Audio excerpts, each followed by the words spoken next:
अगर आपको बात समझ में आ गई तो आपकी छुट्टी छुट्टी ही हो गई, यानी छुट्टी ना मिली और फिर छुट्टी हो गई।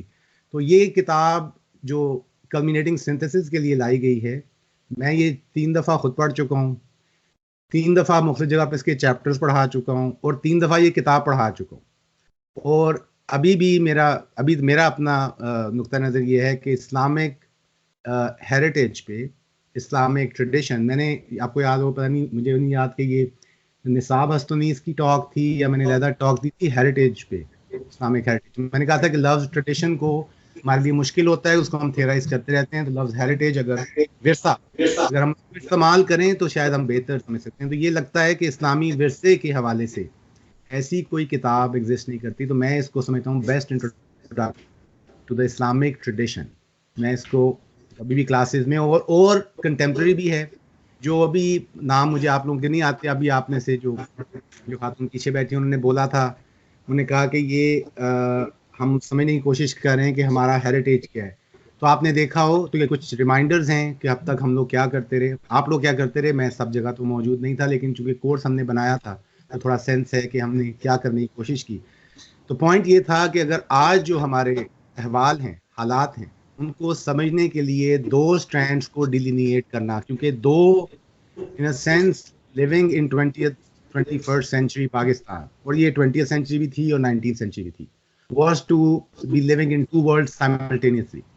तो हमें दो रवायात, एक मगरबी रवायत है, एक मगरबी फिक्र, मगरबी इंस्टीट्यूशंस, मगरबी सकाफत, कल्चर, तमद्दुन, एक हमने उसको इनहेरिट किया है, चाहे हमने जान के किया है, मान के किया है, खुश हो के किया है, तंग हो के किया है, लेकिन किया है।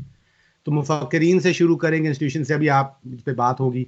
छोटा सा एक पहलू है कि ट्रांजिशन टू मॉडर्निटी, जो इस्लामिक ट्रेडिशन में आपने कितना इसके बारे में सुना है। क्विक ओवरव्यू है कि आप 19th सेंचुरी तक आ जाएं तो 19th सेंचुरी से सिर्फ जो ब्रॉडर स्फीयर्स हैं जिंदगी के, उनको देखें, पॉलिटिक्स पे आए तो पॉलिटिक्स जो है वो मोनार्की, किंगडम, सल्तनेट, कैलिफेट, जिसको सल्तनत उस्मानिया, तो लास्ट कैलिफेट थी, वहां से शिफ्ट होके डेमोक्रेटिक, सो कॉल्ड डेमोक्रेटिक या नेशन स्टेट्स राइज किए। मेजर रेवोल्यूशन है पॉलिटिकली। इकोनॉमिकली चलें तो आप प्री मॉडर्न इकोनॉमिक सोसाइटीज़, मुस्लिम सोसाइटीज़, जिसका जिक्र इस किताब में मौजूद है कि वो कैसे फंक्शन करती थी, वहाँ से आप ट्रांजिशन करते हैं। और इस बहस में 30-40 साल पोस्ट, जब सेकेंड वर्ल्ड वॉर स्टार्ट होती है, तो कम्युनिज्म और मार्क्सिज्म और कैपिटलिज्म, और ये दो मॉडल्स हैं, तो इसमें इस्लामिक इकोनॉमिक्स आएगी इसकी, तो एक मेजर रेवोल्यूशन इकोनॉमिकली। फिर उसके बाद आप आ जाएं सोशल लाइफ, जेंडर रोल से लेके, क्लास सिस्टम से लेके, पुराना क्लास स्ट्रक्चर फ्यूडल सोसाइटी से लेके शिफ्ट होती है उसके, और ये इंटरसेक्शन होती है of course, politics meets economics, economics meets culture, society and classes, और उससे आप आगे चलते हैं। इंस्टीट्यूशंस है, नित नए इंस्टीट्यूशंस निकले। तो आज कॉर्पोरेशंस हैं। अब कॉर्पोरेशन, जो आपको पता होगा कि लीगल लॉ में, corporate law, companies law, Pakistan में भी एक कॉर्पोरेशन या एक कंपनी जो है is treated as a person. बहुत इंटरेस्टिंग चीज है, जरा सोचने की बात है। ये बहुत लंबी बहस हो जाती है, मैं उधर जाऊंगा नहीं, लेकिन वो पर्सन कैसे हो सकता है, लेकिन it is legally recognised as a person, ठीक है। तो एक इम्पर्सनल चीज टर्न्स पर्सनल। अभी जो लफ्ज इंस्टीट्यूशन है, मैं आज एक ही पॉइंटर्स में एक पॉइंट ही है, loves institution has gone viral, everyone is using the word institution. Institution कोई चीज है जो ऑपरेट करी, वो ऑलमोस्ट ये है कि आप कहते हैं, ने कहा जी माइक्रोसॉफ्ट ने ये किया है। माइक्रोसॉफ्ट कुछ नहीं करती। माइक्रोसॉफ्ट कुछ कर सकती है? माइक्रोसॉफ्ट कौन है? तो जो पर्सन्स बिहाइंड द इंस्टीट्यूशन है, दे गो मिसिंग। अभी आप ये अगर किताब में देखेंगे तो Muslim institutions of the pre modern time are all in here. आप चाहे मदरसे की बात करें, आप बात करें गिल्ड्स थे, इकोनॉमिक गिल्ड्स हैं, उसकी बात करें, आप वहाँ से रिलीजियस ऑर्गेनाइजेशंस में आए, आप तसव्वुफ, यानी आप एक सूफी सिलसिलों की बात करें। इंटरेस्टिंग बात है कि हर इंस्टीट्यूशन, चाहे कैलिफेट है, पॉलिटिकल इंस्टीट्यूशन है, स्टेट कोई नहीं थी, सबके पीछे कैलिफ खड़ा है, तो वो बंदा है। कैलिफेट के पीछे कैलिफ है। आपके पास गिल्ड के पीछे उसके शेख हैं या उसका ब्रदरहुड है, जो अखवान होता था उनका, या अखी टर्की में कहते थे, तो वो मौजूद हैं। आप सूफी सिलसिले में जाएंगे तो order doesn't exist, it's the teacher that exist, it's the line of. अच्छा, लॉ में चले जाएं तो लीगल स्कूल्स क्यों शाफी हैं, शाफी हनफी क्यों है? क्योंकि पीछे टीचर खड़ा है, पीछे बंदा खड़ा है, तो वो बंदों से ट्रांसमिशन हो रही है। Institution standing independent of a person, ये इम्पर्सनल बीइंग जिसको आप रिकग्नाइज करते हैं लीगली एंड देन फिलोसॉफिकली, और then it gets to live and then it has rights, then it has its own rights and responsibility, और ये वो जो एक इम्पर्सनल तो चीज को दिया जा रहा है। तो ये जो ट्रांसफॉर्मेशंस आई हैं और फाइनली कल्चर पे आ जाता है। आज आप सामने बैठे हैं, उस्मान साहब बैठे हैं, देखें ये जीन्स पहन के शर्ट पहन के बैठे हैं, भाई क्यों? ये इन्होंने चाइना से उठाया है, अफ्रीका से लेके आए हैं कपड़े, कहाँ से लेके आए? ये मौसम बैठे हैं, टी शर्ट पहनी हुई है, मैं भी ऐसा ही हूँ। तो बात ये तो मसला ये नहीं है आपका मेरा, हमारा ये शेयर प्रॉब्लम है, मुश्तरक मसला है। तो सवाल ये अब आगे रहन सहन पे आ गया, लाइफस्टाइल, कल्चर, आर्ट, जहां जहां जाएंगे। तो हमने दो रवायात को इनहेरिट किया है, फॉर बेटर वर्ड्स। एक हमने अपनी रवायत, इस्लामी रवायत की। अब सवाल समझ ये नहीं आ रहा कि बिरयानी कौन सी है और मसाले कहाँ से आ रहे हैं। यानी अगर पहले इस्लामी बिरयानी खा रहे थे और मगरबी मसाले लग रहे थे, तो अब शायद मगरबी बिरयानियाँ खाई जा रही हैं और उसमें इस्लामी मसाले लग रहे हैं। जैसे इस्लामी शहद आ गए, मैं हमेशा इस्लामी शहद तक पहुंच जाता हूँ कि इस्लामी शहद आपको मिल जाती है, इस्लामी चाय मिल जाती है। बार बार मुझे ये बात याद आती है कि इस्लामी तड़का लगता है essentially which is not Islamic. और इस्लामिक की मैं ये बहस नहीं कर रहा कि क्या कुरान और हदीस से ट्रेस किया जा सकता है, कह रहा हूँ विरसे में दिखाएं। सवाल मैंने जो चेंज किया ये ट्रेडिशन से हेरिटेज में आने में, कि इस्लामी कहने में अपने विरसे को इन्वोक करना, बिल्कुल इस तरह जिस तरह हमारा बायोलॉजिकल विरसा है। हम एक जो फैमिली लाइन से आए हैं, ब्लड लाइन, हमारा डीएनए है, ये है वो है, तो क्या है पीछे हेरिटेज है, क्या जी ये ऐसे करता है क्योंकि पूरी फैमिली ऐसी है। तो मुसलमानों को कुछ चीजें ऐसी करनी चाहिए क्योंकि पूरी फैमिली ऐसी है, क्या करेंगे और कहाँ जाएंगे? तो ये सवाल, पूरा जो कोर्स है उसमें ये दो जो विंग्स उसके बने हुए हैं, जिस पर हम इतना पिट पिट के ट्रेडिशन मॉडर्निटी, चिढ़ हो जाती है इंसान के लफ्जों से, क्या बदतमीजी, बार बार ट्रेडिशन मॉडर्निटी, ट्रेडिशन मॉडर्निटी। तो दिखाने की ये जरूरत थी कि हमने, हमारी जिंदगी, our lives won't make sense और will make better sense अगर हम रिकग्नाइज करें कि हम दो विरसों के अंदर आ चुके हैं। एक मगरबी हेरिटेज के हम तक आ गया है और एक हमारा हेरिटेज है, और उसमें पॉइंट्स ऑफ ओवरलैप भी हो सकते हैं, पॉइंट्स ऑफ कॉन्फ्लिक्ट भी हो सकते हैं। शायद हमारा प्रीडोमिनेंट क्लेम ये रहा है कि point of conflict is way too dominant, और सारे स्फीयर्स में। आप पॉलिटिकली, अभी मुझे नहीं पता पॉलिटिक्स पे बात हुई है या नहीं हुई, तो अब डेमोक्रेसी को आप शूरा से जस्टिफाई करेंगे, विरसे में नजर नहीं आता, लेकिन शूरा से हम जस्टिफाई कर लें। तो इसमें पूरा चैप्टर है कैलिफेट के ऊपर, इस किताब के अंदर एक चैप्टर है कैलिफेट के ऊपर, जिसमें बता रहे हैं कि प्री मॉडर्न पॉलिटिकल ऑर्गेनाइजेशन क्या थी। फिर वो इकोनॉमिक लाइफ की बात करते हैं, इंटेलेक्चुअल लाइफ की बात करते हैं, फिर वो घर के अंदर आते हैं, घर का आर्किटेक्चर दिखाते हैं। अब एक चीज रह जाती है, मैंने कहा ये कल्मिनेटिंग सिंथेसिस है। तो पॉइंट ये दिखाना है जो ब्रॉडर इशू इस सब में, जो सबसे, और ये शायद एक यूनिक किताब है इस मामले में, जो इस टेंशन को, रवायत की और मॉडर्निटी की, जिद्दत पसंदी की, जदीदियत की, इस टेंशन को बहुत कंक्रीटली कल्चर में, अगर आप कहते हैं ना टॉकिंग आर्ट है, तो here you have a talking civilisation. यहाँ पे क्लेम हो रहा है कि ये सारे आइडियाज जो पढ़े गए, आपने पढ़ा इस्लाम ये है, इस्लाम ईमान एहसान है, या इंसान कामिल है, वाहदतुल वजूद है, तो क्या वाहदत तमद्दुन इस्लामी भी कोई चीज है या नहीं है? क्या अगर इस्लामिक सिविलाइजेशन का प्रेमिस था वाहदत खुदा, तो वननेस, और उसके वाहदतुल वजूद के बारे में बहस आई होगी, आपने सुनी होगी कि अगर वजूद की वाहदत है तो क्या सिविलाइजेशनल वजूद इस्लाम का कोई वाहदानियत दिखाता है, कोई वाहदत दिखाता है, कोई यूनिटी दिखाता है, या वो स्कैटर्ड है? बस ये देखें जी सूफी ये कर रहे हैं, ये देखें लॉयर्स ये कर रहे हैं, देखें जी ये गिल्ड्स में ये हो रहा है, फलां ये हो रहा है, कैलिफ साहब अपना काम करें, या इसकी कोई वीविंग है? तो ये एक बर्ड्स आई, अनबिलीवेबल, अनप्रेसिडेंटेड मेरे पॉइंट ऑफ व्यू से डेमोन्स्ट्रेशन है कि इस्लामिक सकाफत, और जहां दिखाया गया एक सिटी को। अब मैं सिटी पे वापस की थी, the orienting tale of all that's Islamic, वो जो एक टेक्स्ट था जो मैंने ड्राफ्ट किया हुआ उसमें जिक्र आता है मक्का का, कुरान के, और मक्का की बात ऐसे की जाती है जैसे शहर की अपनी रियलिटी है, जहां बुलाया गया, पुकारा गया कि यहाँ आ जाओ। यानी शहर की रियलिटी कुरान के अंदर मौजूद है as the archetypal city of Mecca, जिसको बक्का कहा था, कुरान ने बक्का कहा, मक्का नहीं कहा, बक्का कहा। तो अब सिटी की कोई चीज है, यानी सिटी क्या सेक्रेड रियलिटी है? हमारे शहरों में रह रहे हैं ना सब हम रहे, क्या सिटी कोई सेक्रेड चीज है? कुरान के जो शहर जिसकी तरफ पुकारा जा रहा है वो तो सेक्रेड है। यहाँ पे ये क्लेम दिया जा रहा है, ऑलमोस्ट ये मौजूद है, ये फैज जो है becomes the sacred city of Islam, almost modelled after the ultimate archetype of Mecca. और फिर क्यों, अगर कहा जाए कि मुकद्दस शहर है, तो इसकी कदूसियत कह लें, उसका होलीनेस या इसकी सैंक्टिटी कहां से आती है? अब वो चैप्टर बाय चैप्टर वो सिटी के मुख्तलिफ पहलुओं को दिखा रहे हैं, उसकी लाइफ, उसकी जैसे अंदर से गुजर के जा रहे हैं, ज़हन में उनके वो सारी हेरिटेज है, उसकी एक अंडरस्टैंडिंग है। एक स्विस ये कॉन्वर्ट हैं और सूफी हैं जिन्होंने मोरक्को में बहुत ज़्यादा टाइम गुजारा, 30-40 साल। और यूनेस्को, आपको याद हो मैंने हेरिटेज में बात की थी कि Faiz one of the preserve cities for UNESCO, और टीटस बर्कहार्ट, इब्राहिम इज़ुद्दीन, ये उसमें उस प्रोजेक्ट को उन्होंने एडवाइजर के रोल में मदद की है कि उसको प्रिजर्व करना है। तो प्रिजर्व करना क्या, प्रिजर्वेशन का क्या मतलब है?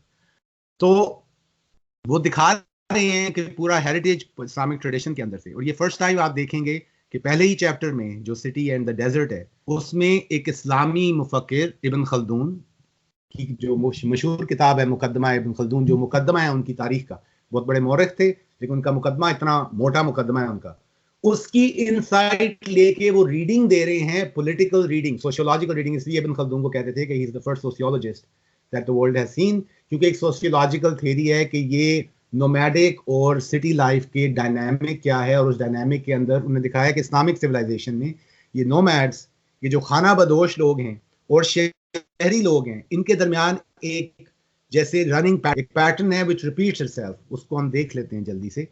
तो एक वो थ्योरी ला रहे हैं, वहां से दिखा रहे हैं मोरक्कन हिस्ट्री में, मोरक्कन बल्कि north African history, broadly west north African. और उसके बाद वो एक पूरा चैप्टर है द हाउस। अब पूछें हाउस को क्या, हाउस पे क्या बात करने वाले? हाँ जी, घर पे बात करते हैं, आज हम जरा घर चलते हैं, नहीं जरा बाजार चलते हैं।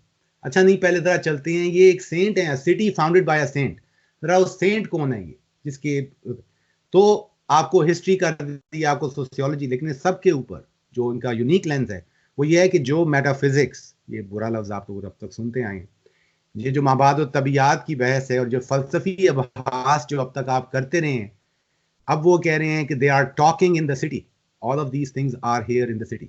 इस्लाम के आइडियल्स जो हैं वो आइडियल्स नहीं रह गए थे, ये वो डॉक्टर नसर की किताब है ideals and realities of Islam, तो somehow they met the realities, they lived in through the reality. और जब वो उसको सिविलाइजेशन को देखेंगे तो बार बार ये सवाल उठेंगे, क्योंकि आज की जो सेंसिबिलिटीज हैं, जो हमारी दूसरी मीरास है मॉडर्न, इसके कॉन्फ्लिक्ट्स नजर आएंगे। घर का चैप्टर पढ़ेंगे तो फेमिनिस्ट को गुस्सा आना चाहिए, उसके अंदर स्लेवरी के बारे में जिक्र आएगा तो फिर इश्यूज उठेंगे आज के। ये मैं ज्यादा मगरिब में ज्यादा बहस है, मुझे नहीं पता हमारे यहाँ फेमिनिज्म कितना आगे बढ़ चुका है, नहीं बढ़ चुका है, या जो भी है देखने का आप लोग मुझसे बेहतर समझ सकते हैं। लेकिन अब सवाल आ गया एप्लीकेशन का। अब सवाल है कि ये सारे आइडियाज जो उसको अपने विरसे के अंदर, हेरिटेज के अंदर देखना कि ये कहाँ पे हैं, और अब पता चलेगा कि वो विरसा जो आपने लूज किया है वो सिर्फ एक थ्योरेटिकल बिजनेस नहीं था, बल्कि वो एक प्रैक्टिकल रियलिटी थी, लिव्ड रियलिटी थी, जिसको बाईपास किया गया। और वो कैसे खत्म हुआ? इसलिए जब ये किताब खत्म होती है तो आप लास्ट चैप्टर देखें तो लास्ट चैप्टर का टाइटल है the eruption of the modern world, कि ये सब कुछ था and then the modern world erupted for Morocco, for this whole culture. और फिर उसके नतीजे में क्या हुआ?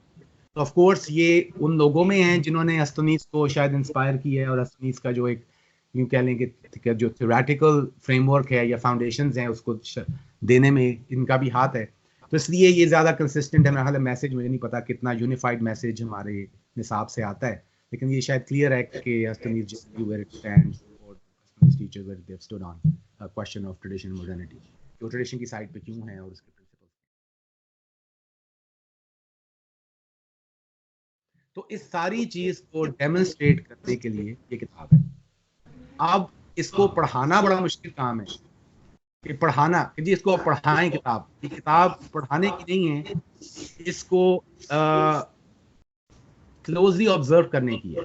मैं आपको पॉइंटर्स दे सकता हूँ कि यहाँ यहाँ जरा ये इश्यूज उठ रहे हैं, जरा गौर करें, ये भी देख लीजिएगा, ये भी देख लीजिएगा, ये भी देख लीजिएगा। तो एंड में वही मजाक कर भी आपको मीठी चाय चाहिए तो चीनी डालें, जितनी चीनी डालें, जितनी शक्कर डालेंगे उतनी मीठी निकलेगी।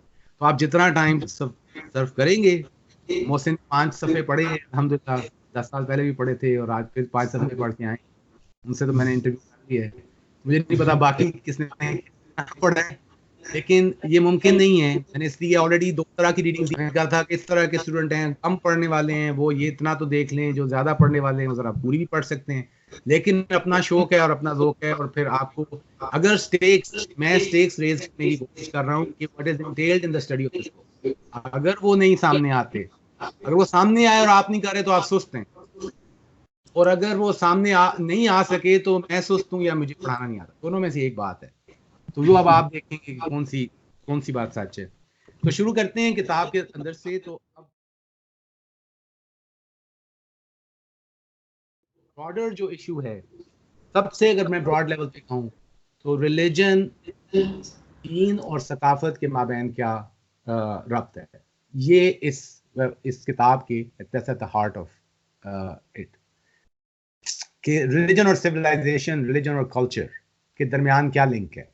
और एक्चुअली अगर मुझे पूछा जाए, फलसफियाना तौर पे चीज़ें देखना आसान है, क्योंकि आप मुल्ला सदरा को पढ़ें या जो आपने लोगों के नाम सुन लिए होंगे अब तक, इब्न सीना है, जिनका भी सुना है, चाहे फलसफे से आए, इरफान तसव्वुफ से आए, अगर आप कहते हैं बहुत बड़े कोई बुजुर्ग, आप चाहे कश्फुल माजूब पढ़ें दाता साहब की, उस किताब से लेके और आप एक मॉडर्न कोई भी फिलोसॉफिकल टेक्स्ट उठाएंगे, बहुत आसान है देखना कि ये कोई दो दुनियाओं आते हो। नीचे को पढ़ेंगे और नीचे को पढ़ के आप किसी मुस्लिम फकीर को या आरिफ को पढ़ेंगे तो वो दो दुनियाएं बड़ी वाज़ेह नजर आती हैं।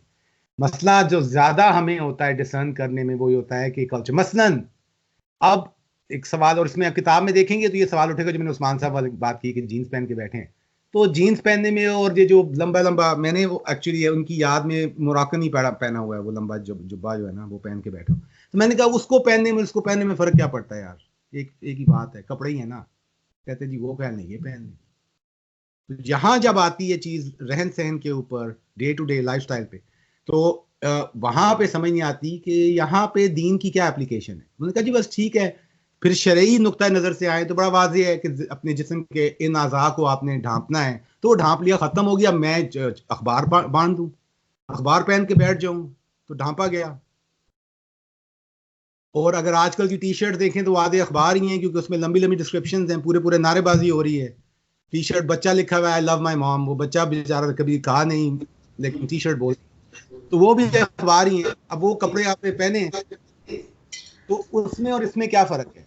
तो जब बात यहाँ इतने कंक्रीट लेवल पे, उस डेली लेवल पे आती है जहाँ पे हम एक्चुअली वेयर वी ड्वेल, वहां पे लगता है दीन रेलेवेंट सा हो जाता है, मासवाए शरीयत का फिर वो तड़का आ जाता है कि जीन्स टी शर्ट पहन के अमेरिका में वो टाइट जीन्स और टाइट टी शर्ट के ऊपर टाइट हिजाब आ जाए। अब वो कहेंगे शरई हो गया, शरई तो मुकम्मल हो गया। क्या एस्थेटिक्स या ब्यूटी पे आप लोग इतनी बहस कर चुके, हस्तनिक्स के एक डिमेंशन जो है वो जमाल, वो जमालियाती शऊर पैदा करना, तो क्या वो जमालियाती शऊर जो है हमारे लिबास पे, रहन सहन में, हमारे एम्पियांस में जिस जगह बैठते हैं हमारे घरों में, क्या वो, और वो एम्पियांस क्या इस्लामिक है या वो वेस्टर्न है, क्या वेस्टर्न एस्थेटिक्स प्ले आउट कर रहे हैं, हमारे कर रहे हैं, या मिशमैश है या क्या है, तो सब देखने वाला है। लेकिन उसका जब तक पॉइंट ऑफ कंट्रास्ट नहीं होता हम अपना लेंस देख नहीं सकते। तो वी लर्न थ्रू कंट्रास्ट। तो ट्रेडिशन और मॉडर्निटी, एक मॉडर्निटी को बहुत बड़ा एज है, उसने मतलब एक फायदा पहुंचाया है, उसने झंझोड़ा है। जिस तरह ये, अगर जो लोग अभी एक जो वो खातून जो बोल रही थी उनको बहुत फायदा पहुंचा है, वो ये है कि अगर मॉडर्निटी ना होती तो शायद ट्रेडिशन को इस तरह से उभारने की जरूरत और उसको इस तरह से सामने करने की जरूरत, वो एक नेसेसिटी बन गई। तो उसने फोर्स करवाया है कि really to dig deep and figure out why do we think what we think, why do we live the way we live, वगैरह वगैरह। वरना लोग रिलैक्स हो जाते हैं। वो जो वो डॉक्टर नसर ने लिखा था कि मछली जो पानी में तैर रही है वो ट्रेडिशन में है जिस तरह, तो उसको पूछें कि पानी में तैरने का मतलब क्या होता है, कैसी होती है, मुझे तो नहीं पता। मछली पानी से बाहर आती है, उससे पता चलता है मछली पानी में थी तो क्या हुआ, दोनों में फर्क क्या है। तो ट्रेडिशन मॉडर्निटी की बहस में हम कभी डुबकी पानी में खाते हैं और कभी बाहर आते हैं, सांस लेते हैं, फिर कभी इधर लगता है ये हवा अच्छी है, तो वो हम दोनों दुनियाओं के एक शहरी बने। खैर, तो ये सारा था प्रीलूड कि इसमें ये स्टेक्स हैं इस किताब की स्टडी में। और ये सिर्फ इस किताब, मेरे ख्याल में वो डॉक्यूमेंट्रीज जो हैं उसमें भी आप देखेंगे टीटस बर्कहार्ट का नाम है, उसके स्क्रिप्ट राइटर्स में से एक वो थे। तो ये दो जो ट्रेडिशनल वर्ल्ड ऑफ इस्लाम की डॉक्यूमेंट्रीज जो शायद आपको साइन की गई थी, और ये किताब मेरे ख्याल में still continues to be our best window to the traditional world in its very concrete dimensions. Talking Islam, talking Islamic civilization, अगर आपको देखनी है तो यहाँ मिल सकती है, लेकिन सुनने आएंगे तो वो बोलेंगे। अगर सुनने कोई नहीं रहा, अगर तवज्जो नहीं है या उसको नहीं पढ़ते समझते, तो अब थोड़ा सा मैं कुछ ही ज़्यादा टाइम नहीं दूंगा, आधे घंटे में मैं इसका थोड़ा सा ओवरव्यू दूंगा कि किताब के आप कुछ मोमेंट्स देखें, कुछ मोमेंट्स दिखाऊंगा, पॉइंटर्स हैं कि ये हैं, इनको देख लें, यहीं से पता चलेगा कि कितना इंटरेस्टिंग, कितनी डिमेंशंस हैं, इतनी ज़्यादा डिमेंशंस है इस किताब की कि कि मेरा ख्याल है किताब पढ़े बगैर फ़ायदा कोई नहीं है, और पॉइंटर्स भी ज़ाया हो जाएंगे अगर वो एक्सप्लोर ना किए गए। तो उसके बाद मेरा ये ख्याल है कि पहला मैं आधा एक घंटा या इससे भी शायद कम मैं ये पॉइंटर्स देता हूँ, और फिर जो बकिया टाइम है उसमें आप बैठ के खुद डिस्कशन करें या किताब उठा लें, थोड़े से सेशन, कुछ सेक्शंस खुद पढ़ लें। अगर कोई यहाँ पे वो नाजिम होते हैं, क्लास का कोई नाजिम होता है या प्रीफेक्ट होता है तो वो हैं, तो वो डिस्कशन मॉडरेट कर लें, तो सवाल आपस में डिस्कशन करें, क्योंकि ये इसमें कोई रॉकेट साइंस नहीं है, ये एक्चुअली एक्सेसिबल किताब है। ये कुछ मुश्किल टेक्स्ट जो आपने पहले पढ़े वो नहीं है। ये आगा फाजिल की किताब वो टॉक्स नहीं है कि वो इंसान कामिल की डिस्कशन या बात वजूद, ये बहुत कंक्रीटली, बहुत एक्सेसिबली बात करते हैं। उनकी ये खूबसूरती है कि हाईएस्ट आइडियाज और फिलोसॉफिकल आइडियाज को वो मर्ज कर रहे हैं विद द कंक्रीट रियलिटीज। ये बहुत रेयर है ये प्रोजेक्ट। अच्छा, पहली चीज, पहला चैप्टर से मैं शुरू करता हूँ, सिटी एंड डेजर्ट। लेकिन इसको शुरू करने से प्रेफेस है, और प्रेफेस में एक अजीब सा जुमला है, लास्ट लाइन में वो कहते हैं this was Fez unalterable indestructible Fez. तो अगेन ये पहला पॉइंट कि सिटी की अपनी रियलिटी, सिटी जो है वो जो ट्रेडिशनल इस्लामिक सिटी है उसकी एक अपनी सेक्रेड और इंडिपेंडेंट रियलिटी है। लेकिन सवाल ये है कि उसकी वो जो रियलिटी कहाँ से आती है, ये थोड़ा सा आगे चल के थोड़ा थोड़ा दिखाएंगे कि कहाँ से आ रही है। और फिर इसका दूसरा, एक मैंने कहा किताब को पढ़ें, दूसरा ये है कि तैमूर साहब हैं या ये भी किया है कि अब आपको लाहौर सिटी को या ओल्ड सिटी को ऑब्जर्व करना चाहिए, आपके एक्सेस में जाएं, इसको टेस्ट करें। इनका ये क्लेम है कि जो फैज में चीजें देखी जा रही हैं, इसमें से बहुत सारी चीजें इस्लामी दूसरे ममालिक और दूसरे जो इलाके हैं वहां पे भी यही बात है। तो Fez becomes the microcosmic city, it is one among numerous other cities. आप दमिश्क जाएंगे, वहां पे भी यही होना है।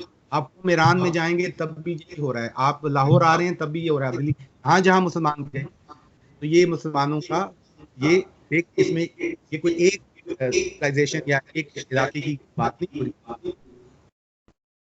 अच्छा श्री एको आ रहा है मुझे कोई इसका। हाँ, वो इसलिए क्योंकि जब यहाँ से माइक ऑन करते हैं ना अपना हम, तो फिर आता है, तो अच्छा, मैं ज्यादातर ऑफ ही रखता हूँ, कि मैं फिर से ऑफ कर रहा हूँ।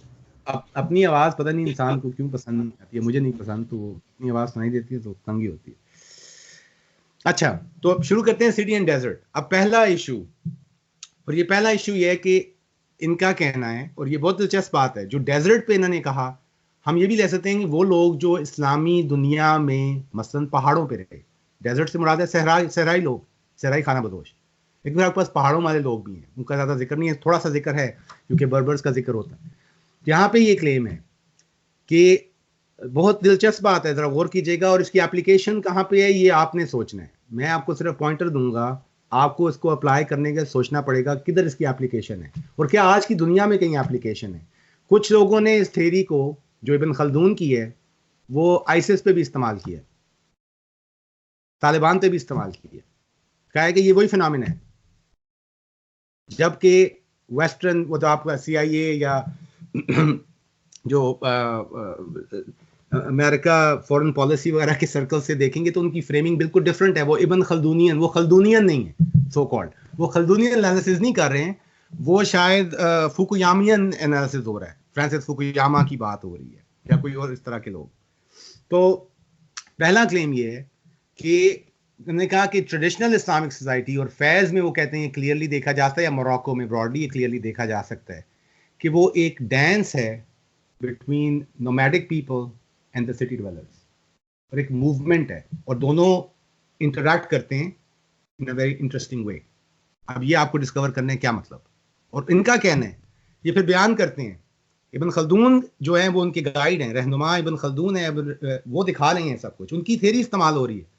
तो इब्न खल्दून कह रहे हैं कि शहरों में ब्रॉडर थेरी इस तरह की है, चलें बता देता हूँ इंटरेस्ट जनरेट करने के लिए, लेकिन मेहनत आपको करनी पड़ेगी।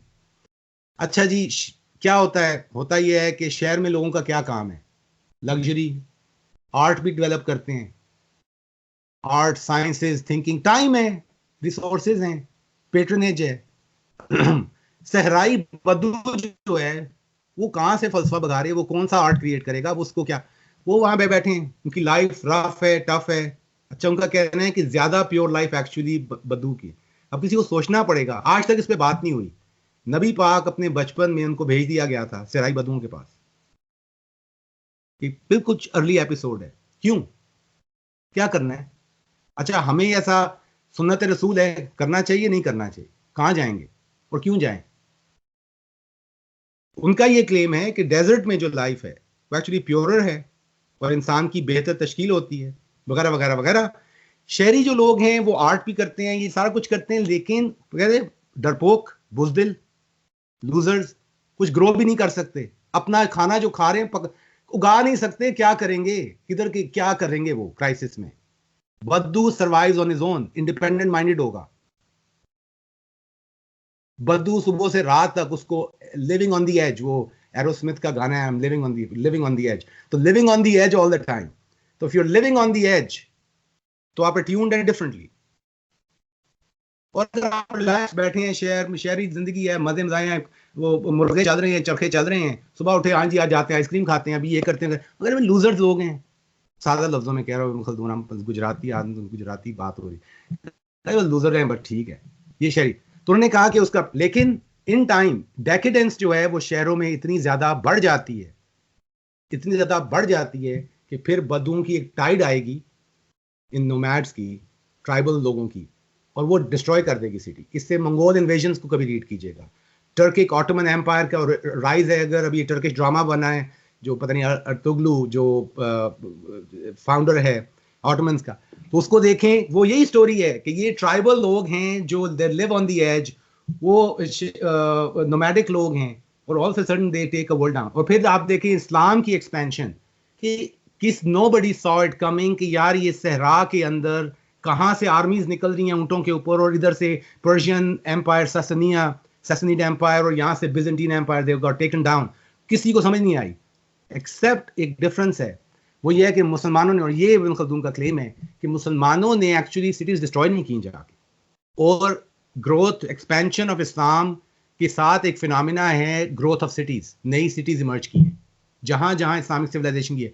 मेजर हिस्टोरियन है मार्शल हॉजसन, उनका क्लेम है जहां जहां इस्लामिक सिविलाइजेशन मुसलमान गए हैं, they founded cities. Cairo did not exist, Al Qahira जहां पे अल अजहर बैठे हैं, इट डिड नॉट एग्जिस्ट। इस्कंदरिया का जिक्र हमेशा आता है, बड़े बड़े क्रिश्चियन जो स्कॉलर्स हैं वो इस्कंदरिया से हैं। Cairo city did not exist, Muslims went and founded it, फातिमी। तो यानी मुसलमान गए तो ये एक मूवमेंट है। अच्छा, उसके बाद वो सेटल हो गए, कॉन्क्वेस्ट हुआ, आगे शहरों में दोबारा ये प्रोसेस शुरू हुआ, दोबारा से आहिस्ता आहिस्ता आहिस्ता रिलैक्स हुए और नई टाइड आई। अल्टीमेटली इब्न खल्दून कहते हैं कि जो बैलेंस्ड है वो सिटी ऐसी सिटी है जिसमें ये दोनों एलिमेंट्स, ये the harmony of these two modes of nomads, of the nomadic and the city dwellers, इनकी जो हार्मनी है that is the Islamic way. Go figure. अब लेकिन अब इनका एनालिसिस पढ़ें, क्योंकि खिचड़ी मैं तो आपको थोड़ा सा पॉइंटर दिया है कि जरा एनालिसिस पढ़ें कि क्यों, कैसे। वो इब्न खल्दून की आवाज सुनाई देगी, इब्न खल्दून को साइड किया लेफ्ट एंड राइट दिखाने के लिए शहरी लोगों के मसाइल क्या हैं, फिर उन्होंने कहा नोमैड से क्या मसाइल हैं। और आपको नजर आता है नबी पाक के पास जो लोग आते थे, ये बद्दू, वो बड़े दबंग लोग आके कहते क्या मतलब है, अगर ऐसे आप कह रहे हैं तो या तो आपको आग लगे मुझे आग लगे, क्या मतलब है? because एक इंडिपेंडेंट माइंडेड फ्री स्पिरिटेड बंदा, टोटली रेकलेस और करेजियस, ऑल ऑफ दैट, ठीक है, वो जब आ रहे हैं तो उसने कहा कि, तो इब्न खल्दून कहते हैं कि ऐसे लोगों का प्रॉब्लम ये है कि ये ट्राइबलिज्म स्टार्ट करते हैं, ये है कि मेरा ट्राइब तुम्हारा ट्राइब, तो धड़े बनते हैं इनके अंदर, कि कुछ लिमिटेशंस क्या हैं इस लाइफस्टाइल की। तो उन्होंने कहा कि ऐसे माशरे के अंदर कोई नबी जैसा बंदा और कोई वली जैसा बंदा, कोई सेंट और a prophet, only that person can unite them. ये जो बद्दू हैं, otherwise they are out of control. अब इंटरेस्टिंग रीडिंग है, नबी पाक के जाने के फौरन बाद फितना स्टार्ट हुआ, फितना कहते हैं उसे, तो कई वॉर्स हुई हैं। As if when the prophet left तो tribalism reemerged, he kept things together. और उसके बाद अगर आप अर्ली हिस्ट्री पढ़ें, ये फैक्ट है, ये कोई फिक्शन नहीं है, कि बहुत सारे क्राइसिस से कम्युनिटी गुजरी और ट्राइबलिज्म ऑफ सर्टेन सॉर्ट। तो ये खैर लंबा एनालिसिस है, लेकिन ओवरऑल दिखाना है कि सिटी रेकग्नाइज, शहरों में रहने वाले लोग रेकग्नाइज ही नहीं कर पाते कि ये नोमैडिक लोग कौन है, ये जो खाना बदोश हैं, जो बाहर बैठे हैं सिटी लाइफ के, उनके लाइफस्टाइल को। तो मैं अब कह रहा हूँ आजकल कुछ लोग थेराइज कर रहे हैं कि आईसिस और तालिबान जैसे ये जो कुछ, या फाटा, ये जो इलाके हैं, ये लोग, ये समझ से ही बाहर हैं, कौन है, क्या कर रहे हैं, क्या हो रहा है। शायद इब्न खल्दून के लेंस से देखें तो चीजें स्लाइटली डिफरेंट नजर आए और एनालिसिस शिफ्ट हो जाए। खैर, ये हो गया। तो ये पहला चैप्टर है सिटी इन द डेजर्ट वाला। तो इस्लामिक सिविलाइजेशन प्री मॉडर्न, उसके डायनामिक में एक बैलेंस और एक डांस है between nomadic and city life. ये पहला चैप्टर का बेसिक आर्गुमेंट है। उसको फिर वो हिस्ट्री में ट्रेस करके दिखाते हैं कि how did this play out in Morocco, north Africa. अच्छा जी, आगे चलें। Caliphate, next chapter. यहां पे अब ये मेजर इंस्टीट्यूशन है, आपको सबको हम सुनते आते हैं, खिलाफत पे बहस होती है। सुना है आजकल जो वजीर आजम है वो भी बात करते हैं, सिटी स्टेट की बात करते हैं, वो क्या खिलाफत की बात कर रहे हैं, नहीं कर रहे हैं। तो कैलिफेट जहां जहां पे दिखाई दे रहा है, इसमें शुरू में ही वो थ्योरी पेश करते हैं कि कैलिफ कौन है, कैलिफ की रिस्पॉन्सिबिलिटी, और फिर कैलिफेट को ट्रेस कर रहे हैं, सिर्फ थ्योरी नहीं दे रहे हैं, दिखाते हैं कि कैलिफेट कैसे ऑपरेट की विद इन दिस कॉन्टेक्स्ट। तो वो फिर हिस्टोरिकली दिखाते हैं। उसमें उनका क्लेम है कि उसके जो खलीफा थे उनमें एक रूहानी और एक मोरल क्वालिटीज की जरूरत रही है ताकि रिस्पेक्ट रखे। उसके अलावा वो कम्युनिटी का, जिसको अमेरिका में प्रेसिडेंट को कहते हैं कमांडर इन चीफ, तो वो कमांडर इन चीफ का टाइटल भी caliph in a sense was commander in chief, जो वॉर करेगा और वॉर नहीं करेगा। अब उसकी एक थ्योरी है और एक उसकी प्रैक्टिस थी, उसको दिखाते हैं। फिर दिखाया कि नबी पाक के साथ मुंसलिक होना, किनशिप, जीनियोलॉजिकल, एक या ट्राइबली, मतलब अगर कहीं कुरैशी है या नबी पाक के साथ डायरेक्टली कनेक्टेड है, वो उसकी क्वालिफिकेशंस में। फिर उसके बाद प्रॉफिट्स रिप्रेजेंटेटिव की बात होती है। हाईएस्ट जज का कई दफ़ा रोल मिलता है कि काजी होना का, काजी खुदा होना, वो रोल भी है। उसके बाद प्रेयर्स को लीड करना, ये खलीफे का रोल था। उसके बाद कुछ मामलात जो दीनदारी के थे उनमें भी, लेकिन ये वेरिएशंस आती हैं जिस पे वो बात करते हैं और फिर उसको वो ट्रेस करते हैं इस्लामिक सोसाइटी के उसी कल्चरल कॉन्टेक्स्ट के अंदर कि ये कैसे प्ले आउट। तो इसको आप देख सकते हैं। यानी ये political philosophy, again there is political philosophy, खिलाफत क्या है, लेकिन हाउ वाज इट लिव्ड। जब तक ये नहीं पता चला सिर्फ theory alone versus workings of the theory, how did their theory live, ये सेकंड चैप्टर की डिस्कशन। और उसमें एक और चीज जो बहुत अहम है वो ये नजर आती है कि कौन लोग थे जो कैलिफ बने, ये देखने वाली चीज है। और तीसरी, अब मैं अगला चैप्टर उसी बारे में, city founded by a saint, यहां पे डिस्कशन शुरू होती है। इंटरेस्टिंग है एस्टनीज के कॉन्टेक्स्ट में। अब मैं ये कह रहा था कि जो फैज है ये, या उनका कहना है कि ये जो सारे शहर हैं ये एक्चुअली मुकद्दस हैं, होली हैं, सेक्रेड हैं। अब पूछें कि मक्का सेक्रेड क्यों है?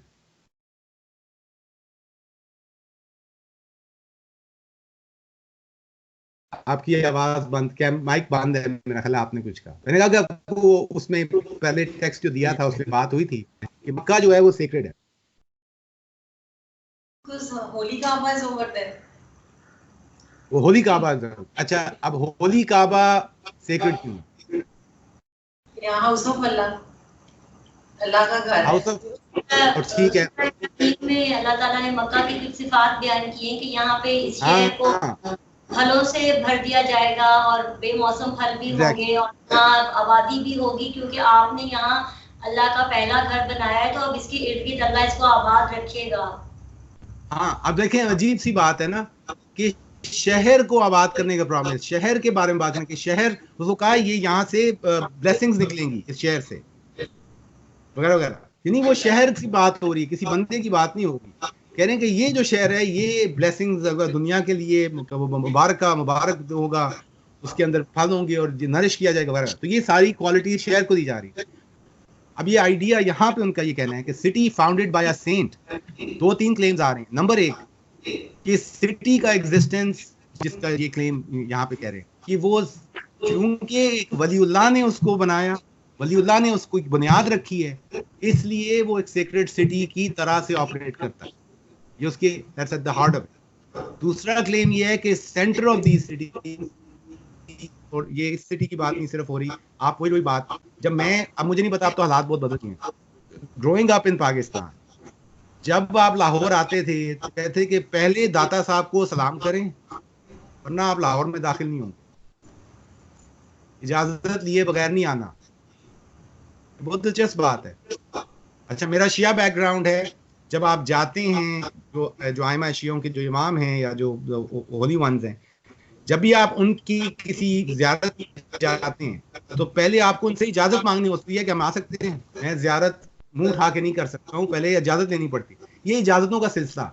अच्छा, इजाज़त वहाँ आएगी जहाँ पे कहीं ऑफिशियल डेजिग्नेशन है कि ये उस बंदे की टेरिटोरी है। अगर उसकी टेरिटोरी नहीं है, देखे ना, किसी के घर जाते हैं तो इजाजत मांगते हैं, वरना अगर ओपन पब्लिक स्पेस है इजाजतें कौन लेता है? परमिट तो नहीं चाहिए पार्क में जाने के लिए, घर बगैर परमिशन के नहीं जाना। अब ये आइडिया तसव्वुफ से इन्फॉर्म्ड है। अब ये तसव्वुफी है, ये सिविलाइजेशनल है, सकाफती है, ये मेड अप है, ये क्या है? आइडिया ये था कि हर सिटी के सेंटर में, और ये common phenomena, major Islamic cities जितनी भी हैं, उसके heart of it there is a shrine, there is a major saint. Cairo, अब मैंने कायरो का नाम दिया था, आपको किसी को पता है कि कायरा के सेंटर में क्या है? कायरा की बुनियाद किसकी? The city of the Sunni world, apparently इमाम हुसैन का सर मुबारक, जिसके गिर्द सिटी बिल्ड की। अब आपका काम है ये डिस्कवर करना, पाकिस्तान में शहरों में जरा श्राइन्स ढूंढें, अगर ओल्डर सिटी समझ में आएगी। आज की दुनिया जिस तरह से बिल्ड की। अच्छा, अभी मॉडर्निटी को क्विक फ्लिप करें, मॉडर्निटी पे आप न्यूयॉर्क आए, न्यूयॉर्क किस जगह से जाना चाहते हैं? सेंटर क्या है न्यूयॉर्क? Time square. आप एक कौन से वसीला सेंट्रल पार्क है, सेंट्रल पार्क कह लें, सेंट्रल पार्क से, वो तो सेंटर आप उस सके ना, सेंट्रल पार्क है, लेकिन टाइम स्क्वायर से जाना जाता है। That's the place to go to. You go to place in New York, वो वॉल स्ट्रीट का हब है। देखें, वो जो इलाका है वो इकोनॉमिक सेंटर है, यानी economics is at the centre of the city. It's not the economic centre, economics is at the centre of the city. आप ये कह रहे हैं कि रूहानियत, वलायत जो है वो है at the centre of the city, उसके गिर्द बिल्ड करनी है सिटी। तो जहां पे वली नहीं थे कोई बड़े, वहां पे बड़ी मस्जिद होती है, वो सेंट्रल मॉस्क, अभी भी वो कहते हैं, वो जो बड़ी मस्जिद जो बनाई जाती है, तो which is making a claim, civilisational claim कि स्पिरिचुअलिटी, रिलीजियोसिटी, दीनदारी, रूहानियत जो है वो सेंटर पे है। लेकिन ये आर्किटेक्चर के अंदर है, सॉरी, अर्बन प्लानिंग का हिस्सा है। मुसलमानों की अर्बन प्लानिंग इस तरीके। अब ये वो कह रहे हैं कि ये सारे की स्टडी डिटेल्स इस टेक्स्ट के अंदर मौजूद है, लेकिन ये उसके पीछे एक मुहरकात ये हैं या क्लेम्स ये हैं जो मिस हो जाते हैं। अब मैं आपको कहीं थोड़ा सा, जहां पे सिटी सेंटर का जिक्र आता है, थोड़ा सा 2 जुमले पढ़ लेते हैं। ये देखें, थोड़ा शुरू में आप बताता हूँ, क्योंकि शुरू में बोल रहे हैं वही बात कह रहे हैं, लगता है मैं ठीक पढ़ा रहा हूँ, गलती नहीं कर रहा। अच्छा, कहते हैं according to an ancient Arabian tradition, ये पेज 64 पे है अगर जिनके पास टेक्स्ट है। According to an ancient Arabian tradition which the Quran repeats. देखें, अरेबियन ट्रेडिशन है, यानी पुरानी लोग जानते थे ये बात, लेकिन कुरान भी मेंशन कर रहा है। The Kaaba in Mecca was built by Abraham and his son Ishmael. देखें, अभी आप कह रही थी कि काबा, आपने किसने बोला? आपने कहा जी काबा है, चूंकि काबा आसमान से तो नहीं उतरा था, वो तो हजरत इब्राहिम अलैहिस्सलाम ने हजरत इस्माइल अलैहिस्सलाम के साथ मिलकर बनाया। किरदार आ गया अंबिया का इन को फाउंडिंग, वो को फाउंडर्स हैं। वो मेरे पास टेक्स्ट है, फाउंडर्स ऑफ द यूएस, वो पूरा एक मैं आज पढ़ रहा था, मैगजीन है, फाउंडिंग फादर्स, सिटी के फाउंडिंग फादर्स होते हैं।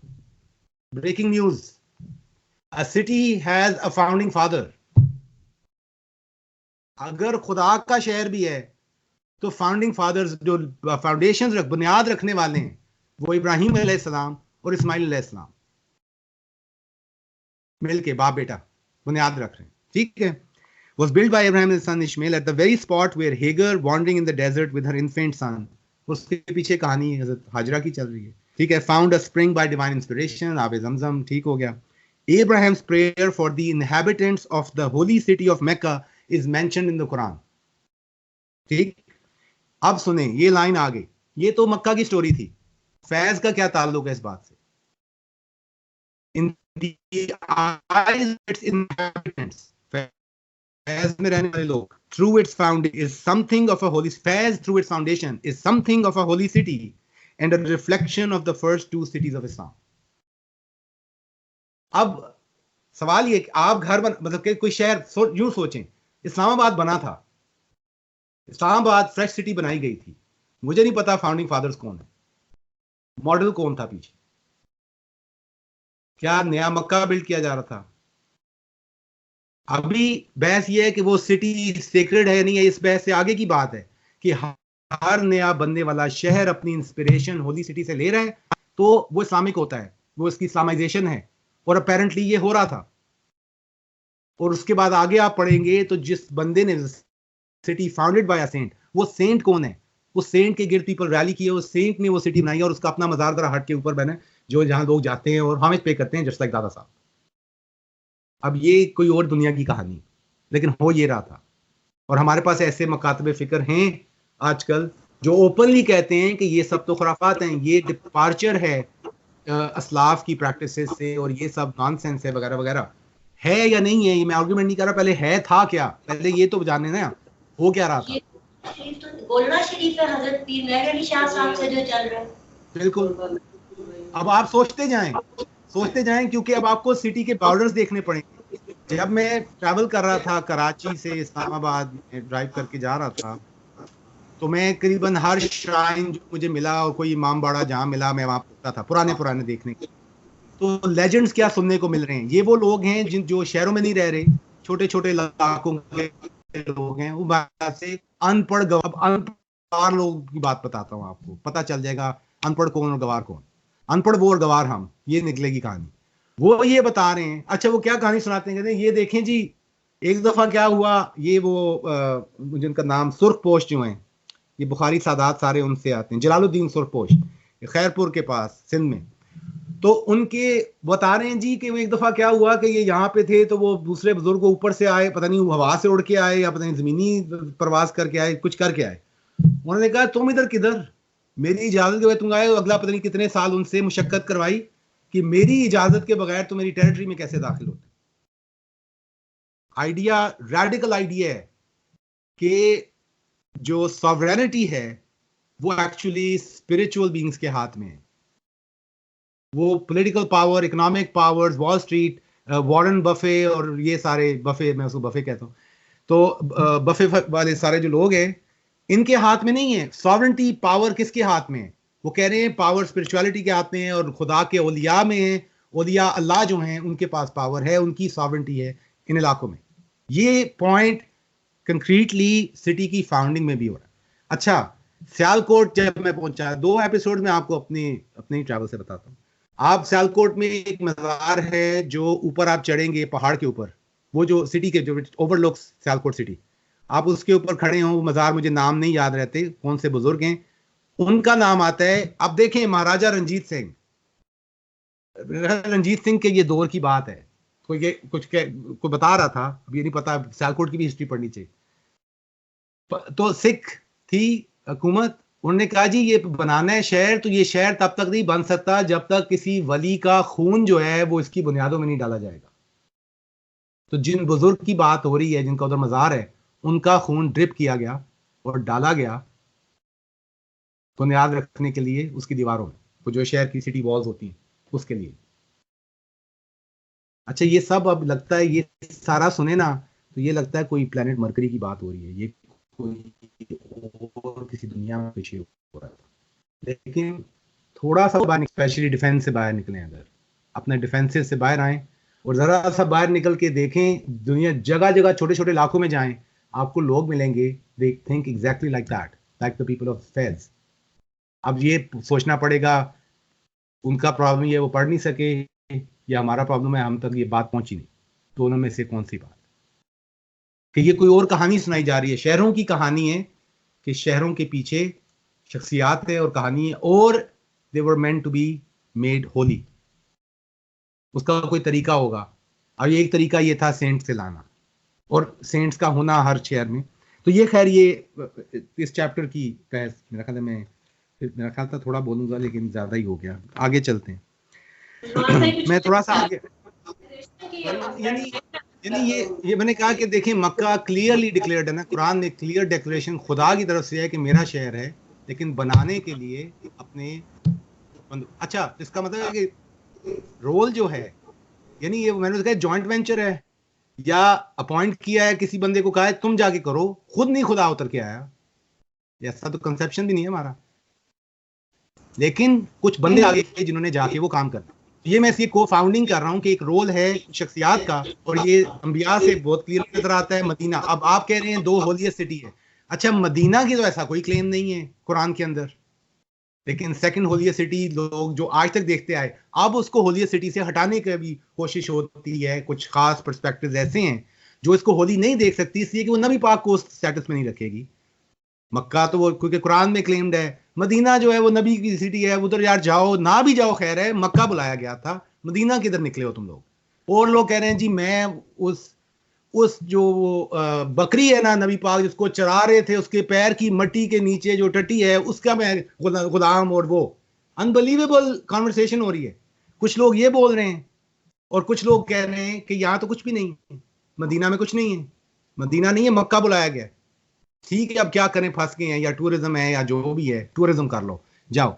इस तरह के पर्सपेक्टिव निकल आए हैं, लेकिन जब आप इसको सिंथेसिस देखते हैं, मैं एक फाइनल एक ही क्लेम अभी, एक इस सारी कॉन्वर्सेशन में एक थ्रेड है जिसको मैं अभी लाना चाह रहा हूं।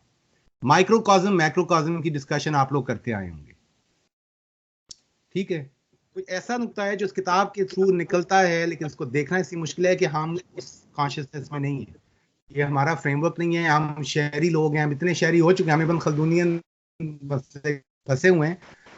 तो अब इसको जरा तवज्जो कीजिएगा, आपने वो माइक्रोकॉज्म मैक्रोकॉज्म की पढ़ी है, कौन सगीर और कौन कबीर, वो उसकी बहस आई होगी कि इंसान जो है वो पूरी कायनात का उसके अंदर मौजूद है, इंसान खुद एक कायनात है और कायनात में हर चीज जो है वो इंसान के अंदर मौजूद है, इसलिए एक करस्पॉन्डेंस है माइक्रोकॉज्म और मैक्रोकॉज्म। ये आपने चीज सुनी। अब यहाँ पे एनालिसिस इंसानों को भूल जाएं, ये बताने की कोशिश है, टीटस बर्कहार्ट का क्लेम है। मैं फिर पैसेज पढ़ता हूँ, पहले बात सुन लें फिर मैं पैसेज पढ़ के बताता हूँ कि इसमें ये बात हो रही है। उनका ये कहना है, अब यूं देखें, एक शहर था, वो शहर है जो बनाया गया, खुदा ने कहा, मक्का की बात हुई। अच्छा, फिर मक्का और मदीना, और ये मैंने बात की कि इसमें ये जो औलिया अल्लाह या अंबिया अल्लाह, उनका किरदार है और उससे सेंक्टिफाई की जा रही है, सेक्रेट सिटीज बनाने की कोशिश हो रही है।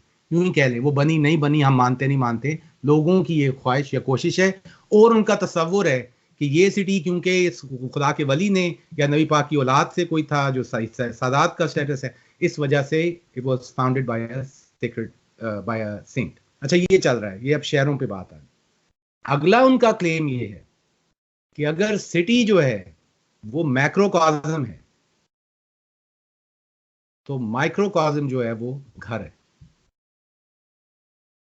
सिटी मैक्रोकॉज्म है, जो सिटी अगर unity of the Islamic city समझ आती है फैज की, उसके सारे एलिमेंट्स जो आप देख रहे हैं, they start living with in the traditional Faiz house. A Faiz house is a city in microcosm. ठीक, ये पॉइंट आपको, पॉइंट तो क्लियर है ना? ठीक लगा गलत लगा वो नहीं पूछ रहा, क्लियर है मैंने क्या कहा कि the house in Fez is microcosm of the macrocosm of city of Fez. Clear?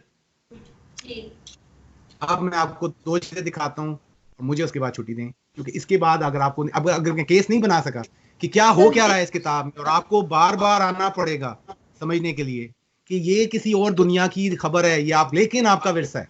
और अपनी दुनिया में जाके टेस्ट करें, अपने गांव में वापस पलटें और जाके देखें, जिन इलाकों से आए हैं अपनी रूट्स में देखें, वहां जाके आपको ये दुनिया नजर आ जाएगी। लाहौर में अब नजर नहीं आएगी। एक्चुअली शहरों की गेम खत्म हो गई है, नहीं हो सकता, शहरों से पता ही नहीं चलेगा। हेरिटेज निकालना है तो अपनी रूट्स, एंसेस्ट्रल होम्स जाना पड़ेगा आपको, उन घरों के आर्किटेक्चर को रीड करना पड़ेगा, otherwise it won't make sense. अब मैं वो पैसेज पढ़ता हूँ और से सुनिए। जी सर, एक मैं क्वेश्चन करना चाह रही हूँ।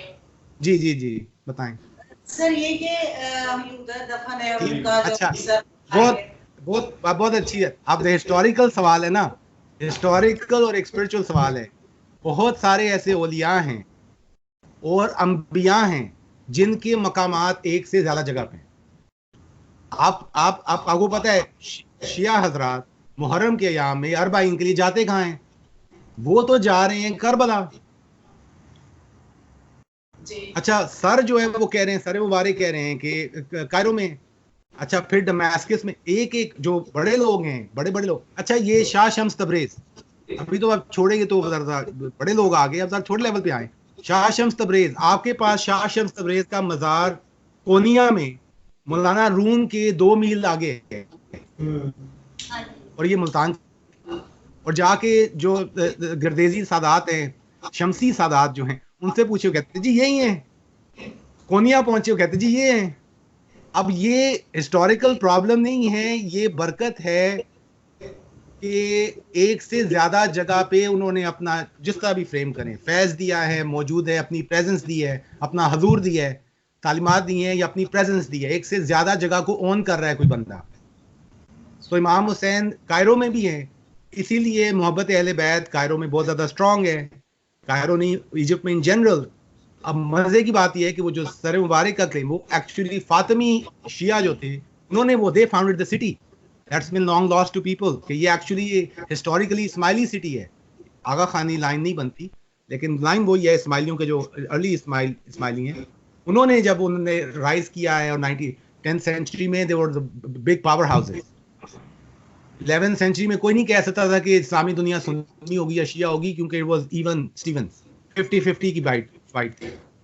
तो फातिमीद ने वो बनाया, अल अज़हर यूनिवर्सिटी सबसे बड़ा इदारा फातिमियों ने बनाया।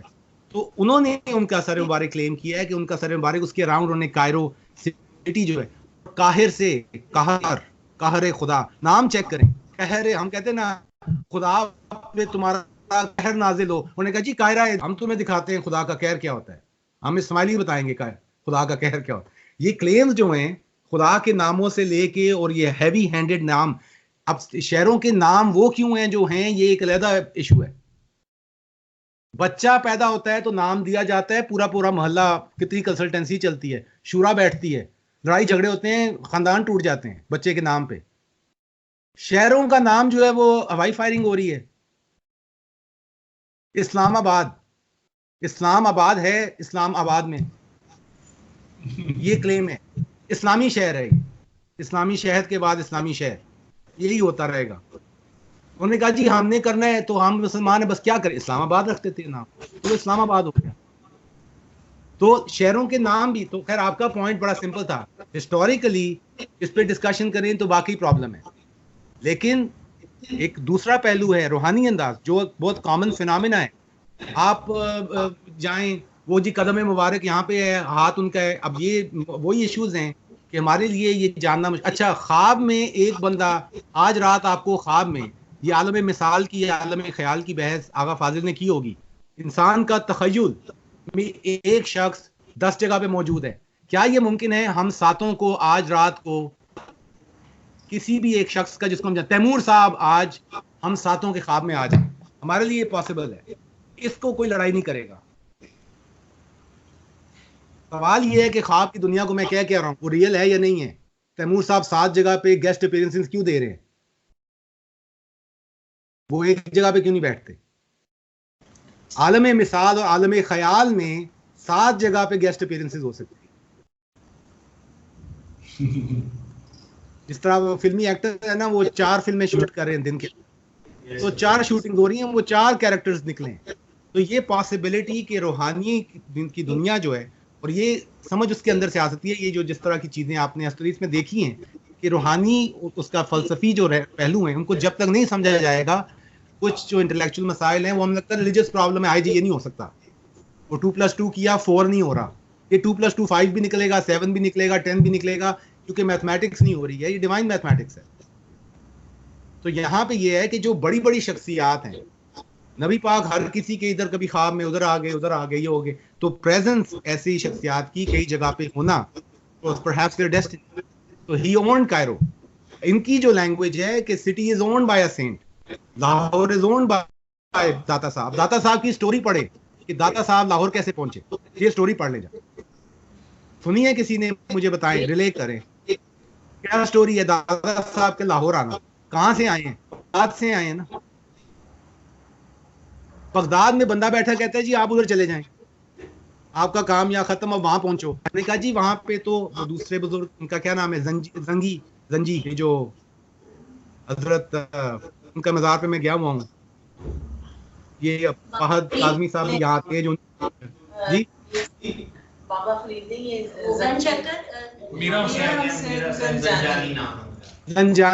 मीरा जंजानी। तो मीरा जंजानी तो बैठे हुए थे, तो उन्होंने भेज दिया, उन्होंने कहा जी आप इनको भेजें। वो आ गए, वो रात को पहुंचते हैं, उनको गेट पे रोक लेते हैं, अंदर नहीं आने दिया। अगली सुबह उनका चल रहा है जनाजा, सामने उनके पड़ा हुआ है, उनका आपका टाइम आ गया, अपॉइंटमेंट है, एक की रेजिग्नेशन है, दूसरे की अपॉइंटमेंट है, एक को कहा आपकी छुट्टी, आप आ जाएं। Timing is so perfect. Kisni timing है ये, किस टाइम लाइन पे हम चल रहे हैं? हिस्ट्री की क्या एक्सप्लेनेशन है? हिस्ट्री की क्या एक्सप्लेनेशन है कि जी ये कौन बता रहा था? वो बगदाद में बैठ के कह रहे हैं आप उधर पहुंचे, वो जब पहुंचते हैं टाइम, और वो जापानीज ने स्टार्ट किया था just in time production line, उन्होंने कहा जस्ट इन टाइम आना चाहिए, जो जस्ट इन टाइम पहुंच गए दादा साहब। तो अब ये खैर आपका जवाब हो गया। वापस मैं अपने मुद्दा पे आता हूँ। एक पॉइंट है उनका मकाम कायरा में भी है और फिर दमिश्क में भी है, और हिस्टोरिकली रीड करें तो फिर और मुख्तलिफ लोग, कुछ लोग कायरा की तरफ जाते हैं और कुछ लोग दमिश्क की तरफ जाते हैं, कुछ लोग करबला जाते हैं, कुछ लोग कायरा जाते हैं। कायरो में it's one of the centres. आज भी इमाम हुसैन का नाम उनकी वजह से, अहले बैत की मोहब्बत एक डॉक्यूमेंटेड फिनोमेना है, वेस्टर्न स्कॉलरशिप में डॉक्यूमेंटेड फिनोमेना है, डिवोशन टू अहलुल बैत with in Egyptian Sufism. It's a massive thing. ठीक है, अब पॉइंट की तरफ वापस आता हूँ। आपका सवाल मैंने कोशिश की है, लेकिन मैंने वही कहा ये दूसरी दुनिया की खबर है, हम क्या करें, वो मरीख पे पहुंचे हुए हैं इस वक्त। मसला ये है कि हम इस मरीख से आए हैं। मैं ये मुद्दा है, अगर ये वो मरीख नहीं है जहां आपने जाना है, ये वो मरीख है जहां से आप आए हैं, बस देख लें आए यहां से थे, और टेस्ट करना है तो आपको अपने हेरिटेज में, अपनी ही जो रूट्स हैं उसमें इसको ढूंढना पड़ेगा, तो आपको मिल जाएंगी चीजें। फिर आप कहेंगे आप क्या करें, हम थे तो ये, तो फिर अपने हेरिटेज को डिसोन करें, कॉन्शियसली करें। मैं नहीं मानता, मैं अपने बुजुर्गों को नहीं मानता। एक्चुअली चीज वापस की तरफ ही लौटती है।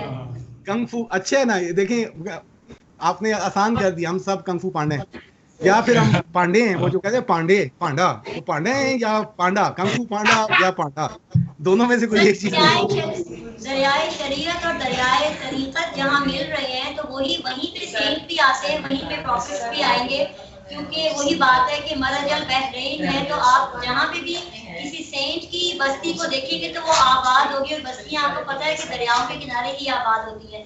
तो ये वही सिलसिला है, वाटर है, स्पिरिट ऑफ लाइफ है, और उसी के आगे ये स्पिरिचुअल फैज और बस्तियों पे बस्तियाँ करेंगे, अहले नजर ताज़ा बस्तियाँ आबाद, मेरी निगाह नहीं सुए लूफा बगदाद। चलें, तो अब मैं ये अपना नुक्ता मुकम्मल कर लूँ जो इसकी तरफ असल में ले जाना था। माइक्रोकॉज़म मैक्रोकॉज़म, मैंने कहा था कि शहर जो है वो मैक्रोकॉज़म है और घर जो है वो माइक्रोकॉज़म है। ठीक हो गया। तो इस पे ये पेज 68 पे पहली दफ़ा ये चीज़ सामने आती है, और फिर द हाउस चैप्टर आप पढ़ेंगे तो ये चीज़ खुल के सामने आ जाएगी।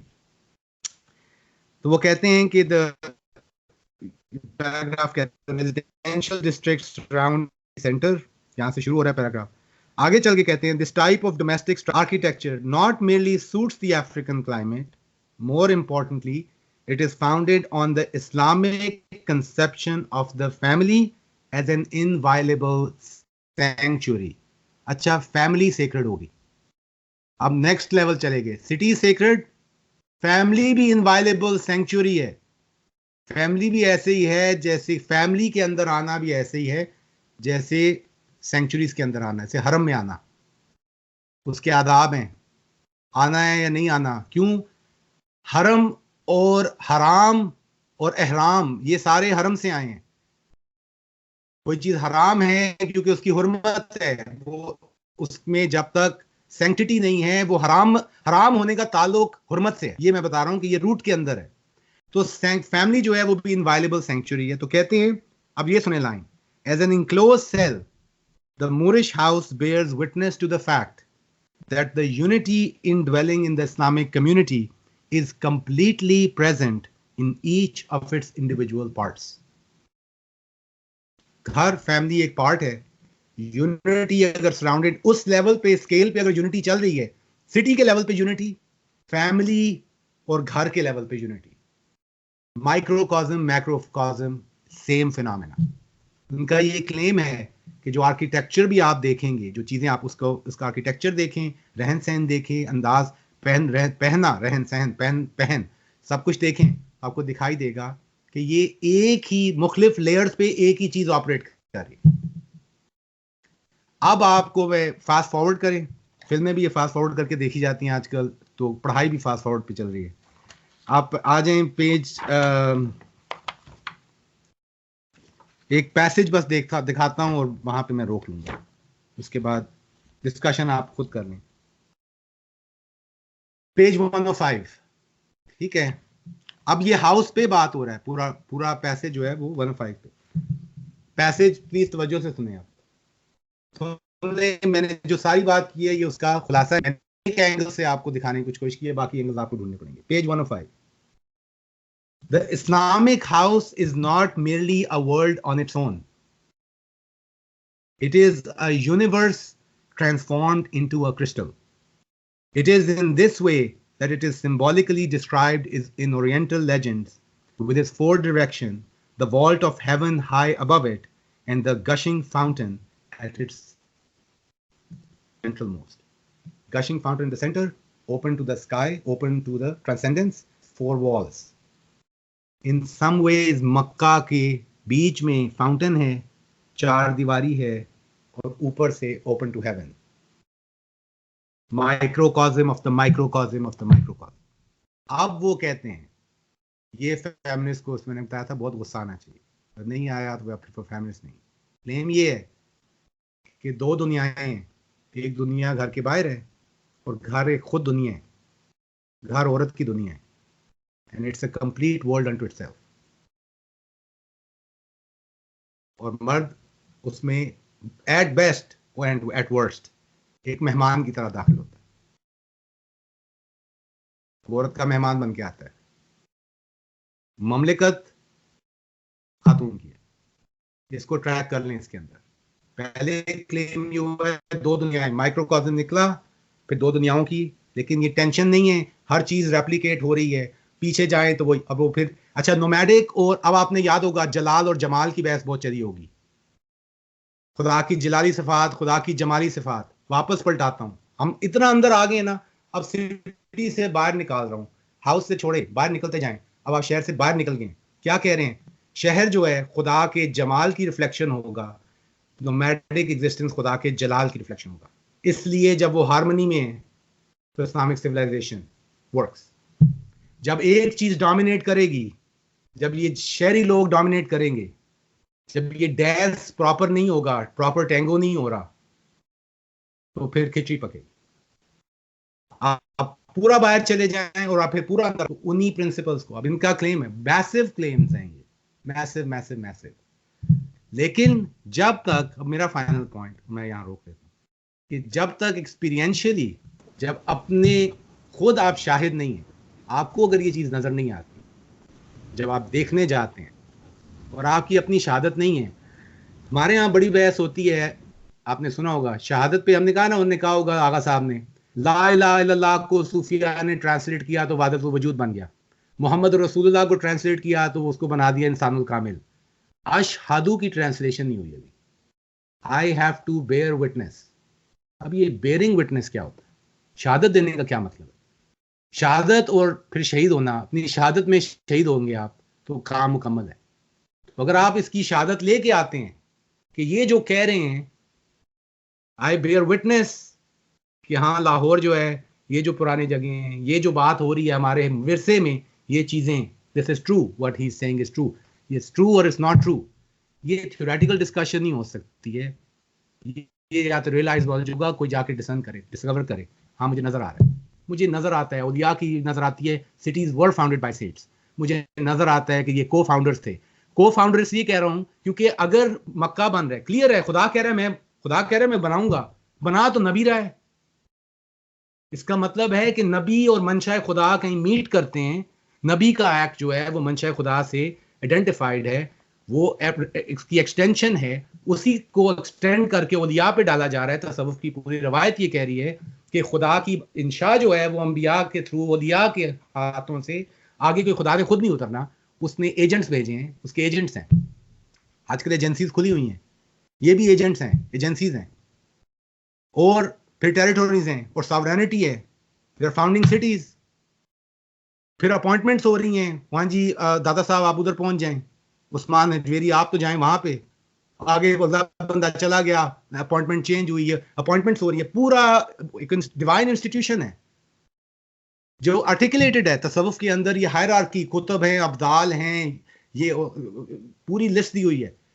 इब्न अरबी का क्लेम है उन्होंने अपने तखय्युल में पूरी हायरार्की देखी थी कि सारी जो हायरार्की है ना, कि चीफ एग्जीक्यूटिव कौन है, बोर्ड ऑफ कैरेक्टर्स में कौन है, असिस्टेंट मैनेजर कौन है, सीनियर मैनेजर कौन है, नीचे पूरा स्टाफ उन्होंने देखा था कि ये एक alternative universe, spiritual hierarchies operate कर रही हैं, और उसको कैसे वो इंटीग्रेट हो रहा है इन दिस डेली लाइफ। तो इस्लाम की यूनिटी, जिस यूनिटी की डिस्कशन हम करते रहे हैं, वो दिखाने की कोशिश कर रहे हैं एट द सिविलाइजेशनल लेवल। वही डॉक्यूमेंट्रीज कर रही थी, ये करनी थी। तो ये मैंने घर तक लाया हूँ, बाहर से निकाला है, घर तक लाया हूँ, फिर वापस बाहर लेके आया हूँ कि जलाल और जमाल का डांस ही नोमैडिक सिटी लाइफ का डांस है, और वही डांस आपको घर के अंदर नजर आएगा, वही घर सिटी में नजर आना। तो ये पोल्स हैं, इन पोल्स के अंदर से चीजें निकलती। In a sense, Islamic city is also a reflection of the divine names, ultimately, theoretically speaking. Go figure. मतलब आप आगे का काम आप खुद कर लें। मुझे नहीं पता इसका क्या करेंगे आप, मतलब जो भी है। अब अगर सबक समझ आ गया तो उसकी छुट्टी नहीं हुई, जिसको सबक समझ आ गया। पढ़ना जिसने पढ़ा तो नहीं, जिसको समझ आ गया सबक, उसकी छुट्टी नहीं हुई, क्योंकि now we have to live it, experience it, उसकी शहादत देनी पड़ेगी। इसको will have to see what it means, what its implications are for our lives. क्या करें इसका, इस हेरिटेज का क्या करूं, इस विरासत का क्या करूं?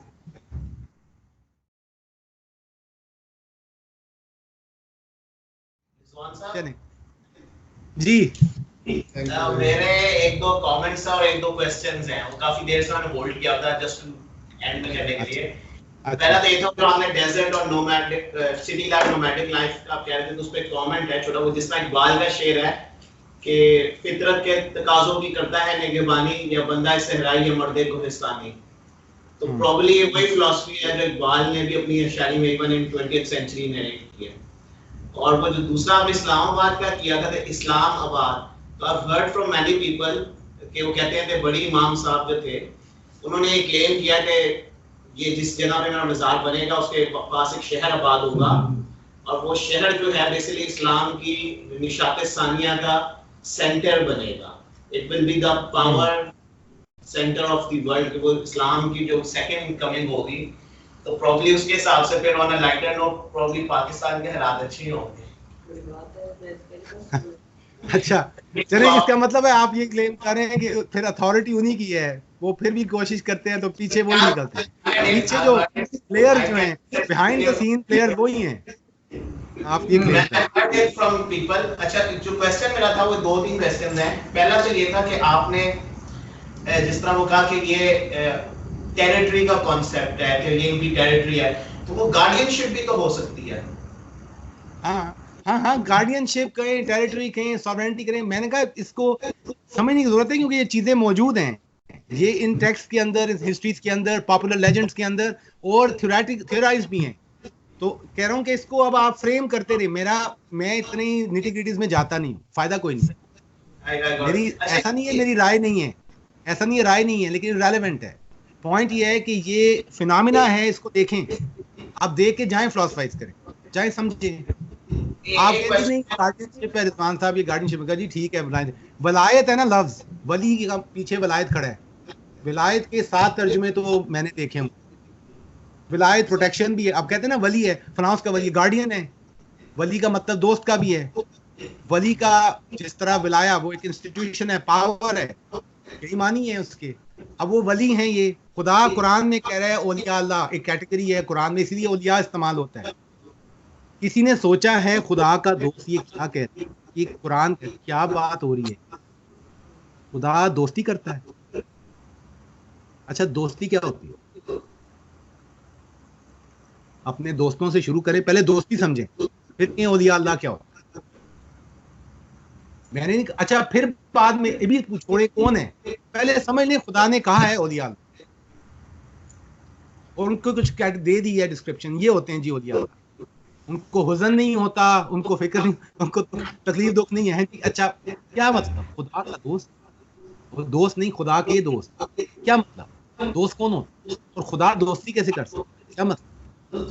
फिर आगे जाएं तो हबीबुल्लाह निकलता है, तो ये अल्लाह निकलता है। आपके हसन है कलीमुल्लाह है, कलमातुल्लाह है, ये कई नाम चल रहे हैं, अल्लाह ने अपने खुद नाम दिए हुए हैं, बंदे दिए हुए, नाम दिए हुए हैं।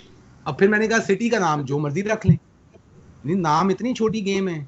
माए तो खुदा ने अपने नामों से तो अपने आप को वही की है, नाम ना बताए होते हमें पता ही नहीं खुदा के बारे में हम क्या कह सकते हैं। उन नामों के जरिए ही, उन नामों की विंडोज से हम जाते हैं। तो नाम है नहीं, वो हवाई फायरिंग तो नहीं हो रही। अब अगर रखा है, सवाल है शायद बरी इमाम ने इस्लामाबाद ही नाम तजवीज़ किया होगा, चक्कर काट के आए हैं तो उन्होंने कोई चक्कर चलाया है, गेम डेम डाली है, तो अयूब खान साहब को इस्लामाबाद अपील कर गया। तो क्या वो इल्हाम कर रहे थे अयूब खान साहब एंड कंपनी? फिर इल्हामी गेमें हो रही हैं, लोगों के दिलों में चीजें डाली जा रही हैं, उनके दिमाग के साथ खेला जा रहा है। ये तो शैतान की पैरेलल फोर्स नजर आ रही है। Message with your mind enters your system, आपके सिस्टम में घुस के आपके सिस्टम ऑपरेटिंग सिस्टम बने हुए हैं। वो ये बातें हो रही हैं कि सिटीज के ऑपरेटिंग सिस्टम में घुसे। ऑपरेटिंग सिस्टम तो हमें समझ में आता है कि एक चीज है कि ऑपरेटिंग सिस्टम डाउन हुआ तो सब कुछ गया, ये ऑपरेटिंग सिस्टम चला रहे हैं, क्या मतलब? खैर ये सारे इश्यूज उसके साथ हैं। और वो आपने जो इकबाल का पढ़ा, मुझे हमेशा वो याद आता है इसी से। ये नामों की उन्होंने जब लाए थे, मुसलमान पे लाए थे, तब भी यही कहा था। क्या कहा था? कहारी हो, गफ्फारी हो, कुद्दूसी हो, जबरूत, ये 4 अनासिर हो तो बनता है मुसलमान। कहारी हो, कहर वाला हो, कायरा, गफ्फारी हो, गफूर भी हो और कहार भी हो, क्या मतलब? खुदाई सिफात ही उठा दी ना। फिर कुद्दूसी हो, जबरूत, होली हो और जबरूत, तो ये 4 अनासिर हो तो बनता है मुसलमान। फिर वही टेंशन, खुदाई सिफात की टेंशन को लिव करना ही इंसान होना है। लेकिन जहां कहारी होना था वहां गफारी हो गया, जहां गफारी होना था वहां कहारी हो गया। यही सारी गेम खत्म।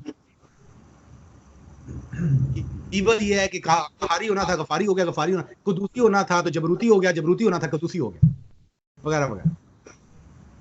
अच्छा, एक आखिरी क्वेश्चन मेरा ये था, दूसरा वाला, वो ये था कि जिस तरह आपने ये सारा हमने साहब प्रोग्राम में पहले भी पढ़ा और एक सेकंड टर्म में थी, और ये तैमूर साहब बुक, एक बुक भी पढ़ रहे थे, रेने गेनॉन की the end of rain of country and science of time. तो उसमें ने कहा कि साइकिल्स ऑफ हिस्ट्री हैं और ये ह्यूमैनिटी जो है अपनी अल्टीमेट डार्क एज पे जा रही है। उन्होंने हिंदुइज्म से भी लिया हुआ है, कलयुग वगैरह, बड़ी बिल्कुल आखिरी एज है। तो do you think any amount of human effort जो कि हम लोग यहाँ बता रहे हैं, मतलब ये जो हम चीजें पढ़ रहे हैं, जिस तरह ये टाइटल्स बरकार की किताब जो थी आपने जो हमें दी थी पढ़ने के लिए, अब this looks like a utopian world, ये बड़ी एक ख्याली परफेक्ट दुनिया थी और उसमें कोई, तो will this ever be able to come back? और यहाँ पे हमें इंतजार ही करना पड़ेगा मेहदी साहब के आने का, इमाम मेहदी आएंगे और वही दुनिया को बस्ती को अमन और सदीसा के बारे में बनाएंगे? अच्छा, हाँ, बड़ा दिलचस्प सवाल है। अच्छा, नंबर 1 तो ये है कि तवज्जो कीजिएगा कि रेने गेनॉन का जवाब क्या है इस पे। पहले ये बहुत ज्यादा इंटरेस्टिंग है, मुझसे ज्यादा इंटरेस्टिंग ये लोग हैं, मैं इसलिए उनकी तरफ ले जा रहा हूँ आपको। मैं टीरियस बर्कहार्ट ला रहा हूँ आपके पास, मुझे सुनेंगे कुछ हासिल नहीं होगा, उनको सुनेंगे तो हासिल। तो रेने गिनॉन का क्या जवाब होगा? पहला ये सवाल है कि रेने गिनॉन, उनको पता है कि क्योंकि हम लोगों को मसला समझने से पहले मसले का हल चाहिए। तो उनको ये बात पता थी कि 1940s में ही मगरब में ये हो चुका था, मसला ना भी समझ में आए हल आ जाना चाहिए। तो यार तो फिर करना क्या है? और जी दसो जी की करना है? और यार गल्ला ना करो, बताएं आप क्या करना। ठीक है, वो गल्ला ही बनती हैं, वो सारी किताब पढ़ जाएंगे रहने की, यार ठीक है यार हो गया यार कोई मसला है बड़ा, अब बताएं हल क्या है जी, क्या करना है हमें, हम करें जी बताएं। पहले जाके उनका जवाब सुन, पहले जवाब सुन लें उनका जवाब क्या है, ये पहली बात। दूसरी बात आ गई कि इमाम मेहदी के इंतजार, अब मैंने वो आज मैंने डिक्लेयर कर दिया कि जी मैं शिया हूँ, शिया बैकग्राउंड से हूँ। तो अब सवाल ये है कि इंतजार करने का क्या मतलब है? वो पीछे बिस्तर लगा हुआ है, लेट के सो जाएं, मैं इंतजार कर रहा हूं इमाम मेहदी कब पहुंचते हैं। ये एक और साइंस है। इंतजार का क्या फलसफा है? What does it mean to wait? Active waiting है, पैसिव वेटिंग है, फॉरगेटफुल वेटिंग है। आप इंतजार कर रहे हैं किस मोड में? मैं जरा जी बैठा हूं फिल्मेशन में देखता हूं इमाम मेहदी आएंगे तो देखेंगे, अब हमें क्या पता।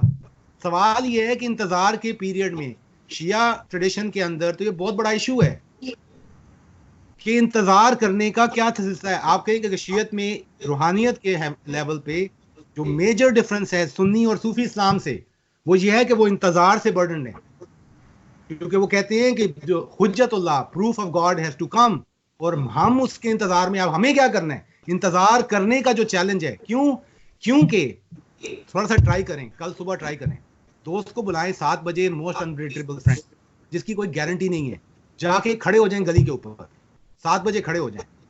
7 से बजते हैं 7:15, 7:30, दिल के अहवाल, कल के हालात चेक करिएगा, और गर्मी भी ऐसी होनी चाहिए, दुनिया लगे फारग, मैं मर रहा हूँ, सब कुछ बिगड़ा हुआ है, कुछ समझ नहीं आ रही क्या होना है, हुज्जतुल्लाह ने आना था, किधर गए भाई, कितनी देर बैठेंगे, क्या करेंगे? लोग निकल जाएंगे, एसी लगाएंगे, घर जाएंगे, वो पीछे बिस्तर पड़ा होगा, लेट के सो जाएंगे, कहेंगे आना होगा आ जाएगा, भाड़ में गया। ये छोटी गेम नहीं है। यहाँ पे आपका सवाल ऐसे जी, हम क्या करें? मैं कह रहा हूँ आपको ये नहीं समझ में आ रही कि द वर्ल्ड, ये स्टोरी जो मिथिकल टेल है, ये यहाँ पे जो है, इसको जब आप एक्सपेंड करेंगे और जब तक आप उसमें उनको इंक्लूड नहीं करते कि मेहदी का फंक्शन क्या है, वो जब मिथिकल जो मैंने से होती है, अवतार ऑफ विष्णु जिसने आना है on the Hindu side, the second coming of Christ on the Christian side, ये जो अवतार, ये जो फाइनल राउंड है, मतलब this is what everything is set up for. ये कोई शोगल नहीं चल रहा, this is it, and the world has to go crazy. आपकी अच्छा, इसका मैं आपको मिसाल देता हूं। मैं अपनी क्लास पढ़ाता हूं, उस क्लास का नाम है, मजे की बात, अभी मैंने पढ़ा के फारूक हूं, उसका नाम है दी एंड। तो दी एंड कैपिटल और फुल स्टॉप है। तो मैंने अपनी रजिस्ट्रार हमारी यूनिवर्सिटी की, उससे बड़ी लड़ाई हुई, मैंने कहा जी ये डॉट डालना बहुत जरूरी है। उसने कहा क्या बदतमीजी आप पढ़ दें, कहते ये डॉट चलेगा, ये दी एंड है, फिल्म के एंड पे आता है ना दी एंड, तो ये दी एंड है, तो दी एंड की क्या स्टोरी? तो अब मैंने वो क्लास पढ़ा रहा हूँ दी एंड की, बार बार यही सवाल, बार यही इशू आ रहा है, कह रहे जी ये क्या करेंगे, ये एंड का क्या मतलब, ये एंड क्यों, एंड में क्या रखा है, करना है। और जनरल टेंडेंसी है कि इस स्टोरी, क्योंकि आप इसका बेसिकली आप ये कह रहे हैं, एक फिल्म देख रहे हैं, उसका बाकी प्लॉट देख के बीच में आप अपना राउंड अपना एक लेके आ गए, कहते हैं जी मैं, जैसे स्टोरी का एंड पहले से स्टोरी के अंदर इनबिल्ट नहीं है। डिवाइन ऑथर है जिसने पूरा स्क्रिप्ट तख्लीक किया है, कम्युनिकेट कर दिया है, वही मैसेंजर्स भेजे हैं कि ये स्टोरी बताओ कि ये होना है, और एंड में इस बंदे ने आना है। अब आपका मिशन, जिसने इंतजार करना है, उसको स्टोरी के साथ लेना पड़ेगा। उसका बर्डन ये है कि वो स्क्रिप्ट के बाहर नहीं खड़ा हो सकता। अब सवाल ये होगा कि इमाम मेहदी के स्क्रिप्ट के अंदर हम किधर खड़े हैं, जब गिनॉन ने जो बता दिया। तो वो क्लाइमेक्स है। एक्चुअली फिल्म में क्लाइमेक्स हमेशा होता है, वो शुरू में नहीं होता, वो एंड में होता है। अच्छा, क्लाइमेक्स के साथ अब आप कहते हैं जी ओ अच्छा जी अब कहा तो है, तो अब क्या करें? वो कहा जी फिल्म देखें, फिर देखें आप फिल्म में किधर है, प्लॉट के अंदर कहाँ है। ये जो मिथ है जो यहाँ से शुरू हुई है, आके काबा बनाया गया है, बस वो दुआ करते हैं, फिर नबी पाक दुआ की तकमील हैं, नबी पाक हजरत इब्राहिम की किसी ने पूछा है, हजरत इब्राहिम ये क्या मसला है जी, मेरी औलाद में से नबी भेजो, ये किस किस्म की दुआ है? आम इंसान की और नबी की दुआ में फर्क क्या है? मेरे बच्चों में भेजें जी, मेरे बच्चों को बड़ा स्टेटस मिले। जो पर्सनल दुआएं हो रही हैं, ईगोटिस्टिकल दुआएं हो रही हैं। अच्छा, दुआ तकमील होती है, वो जाके कहते हैं बाद में आएगा मेरे नाम का आएगा, मैं मोहम्मद हूं, आगे मोहम्मद आएगा। फिर पढ़े वो कौन है? तो पूरी क्रिश्चियन ट्रेडिशन के अंदर भी है कि वो जो वेटिंग है सेकंड कमिंग ऑफ क्राइस्ट, उसमें है कि जो मिशन जो चल रहा है, इसको प्री मिलेनियल कहते हैं, एक क्रिश्चियन ट्रेडिशन, ज़ायनिस्ट जो है, उनका कहना है वो कंडीशंस खुद क्रिएट करते हैं ताकि वो आ जाएं। Let us do the task. इतनी डेस्परेशन है कि हम खुद वो काम करने जाते हैं जो कंडीशंस क्रिएट करेगा। वो कह रहे हैं ना जी, ये साइंस हैं, ये साइंस हैं उनके आने के, वो साइंस हम खुद क्रिएट करते थे ताकि वो आए। तो इंतजार के 1000 तरीके, तो इंतजार को समझने की जरूरत है, ये मसला है। शियों के यहाँ तो ये डेली प्रॉब्लम है, उनका बेसिक प्रॉब्लम ये है, रोजाना दुआ होती है उनके आने की। आप दुआ करके देख लें, दुआ पे कोई ईमान है किसी का? अकबर आबादी ने कहा था मुंह से दुआ ना निकले, जेब से अर्जियां निकलें, तो अर्जी डाल दें, एप्लीकेशन लिखें, खुदा को भेजें जी मेहदी। अगर आपको इतनी टेंशन है, चाहते हैं तो भेज दें। जवाब क्लेम ये है अक्रॉस ट्रेडिशन, जवाब ये है कि that's what the world is waiting for, that's the final round. अब उसके साथ आपने पोजीशन करना है, देख लें कैसे पोजीशन करना है अपने आप को। और मैंने कहा जी, अभी आप इस कॉन्वर्सेशन को कहीं ले जा रहे हैं या मुझे ख्याल जो आया वो शेयर कर लूं? बाकी तो मैंने कहा कि ये सारी बात मैं कर रहा हूँ ना, ज्यादा इंटरेस्टिंग ये है कि मैंने गिनोंग का इसका जवाब किया है। आपने कहा ऐसा होगा, उन्होंने तो क्या बताया, साइकिल है, तो साइकिल के बाद बाइसिकल है ना, ये अगली साइकिल, तो एक साइकिल से अगली साइकिल, तो साइकिल से फिर सवाल एक्चुअली गिनोंग के लेंस से ये है कि इस साइकिल की ट्रांजिशन कुछ लोगों उसके हेल्म पे हैं, जिनके हाथों से, फिर वही कुछ लोग हैं जिनके हाथों ट्रांजिशन होनी है ये दुनिया into the ushering of the new golden age. ये एंड जो है और उसका नई बिगिनिंग, इसका बाहम ताल्लुक है। और तो आप जब पढ़ ले, खत्म कर लें किताब, तो उसमें देखिएगा गौर से कि दी एंड है, रेने गिनोंग में दी एंड है या नहीं। ये आपके लिए टेक्सुअल क्वेश्चन है, वो दी एंड। मैंने तो किताब क्लास पढ़ाई है ना दी एंड, जिसमें जोक ये था कि there is no end to this, that was the joke, कि वो गिनोंग के मुताबिक दी एंड में दी एंड नहीं है, that is not the and. इसको दूसरे तकरीब से देखना है। मैं वो कह रहा था 2 पॉइंट्स, और फिर आप उससे कुछ कहना चाह रहे हैं। मैं उस क्लास में दिखाता हूँ film the dark night rises, Batman as the messianic figure saving the city of Gotham, जिसको वो almost sacred treat करता है। The city can go down, League of Shadows आ सकती हैं, मैं नहीं जाने दूंगा सिटी। अच्छा, उसको डार्क नाइट राइजेस क्यों, उसका आप वो एपिसोड, वो प्लॉट देखें, जब वो नीचे है, वो when he disappears, उसको नीचे डाल दिया ना उसने, बेन ने कमर तोड़ दी है, वो लेटा हुआ है, वो देख रहा है सिटी में क्या हो रहा है। वो 3 दफा कोशिश करता है ऊपर आने की, हर दफा गिरता है।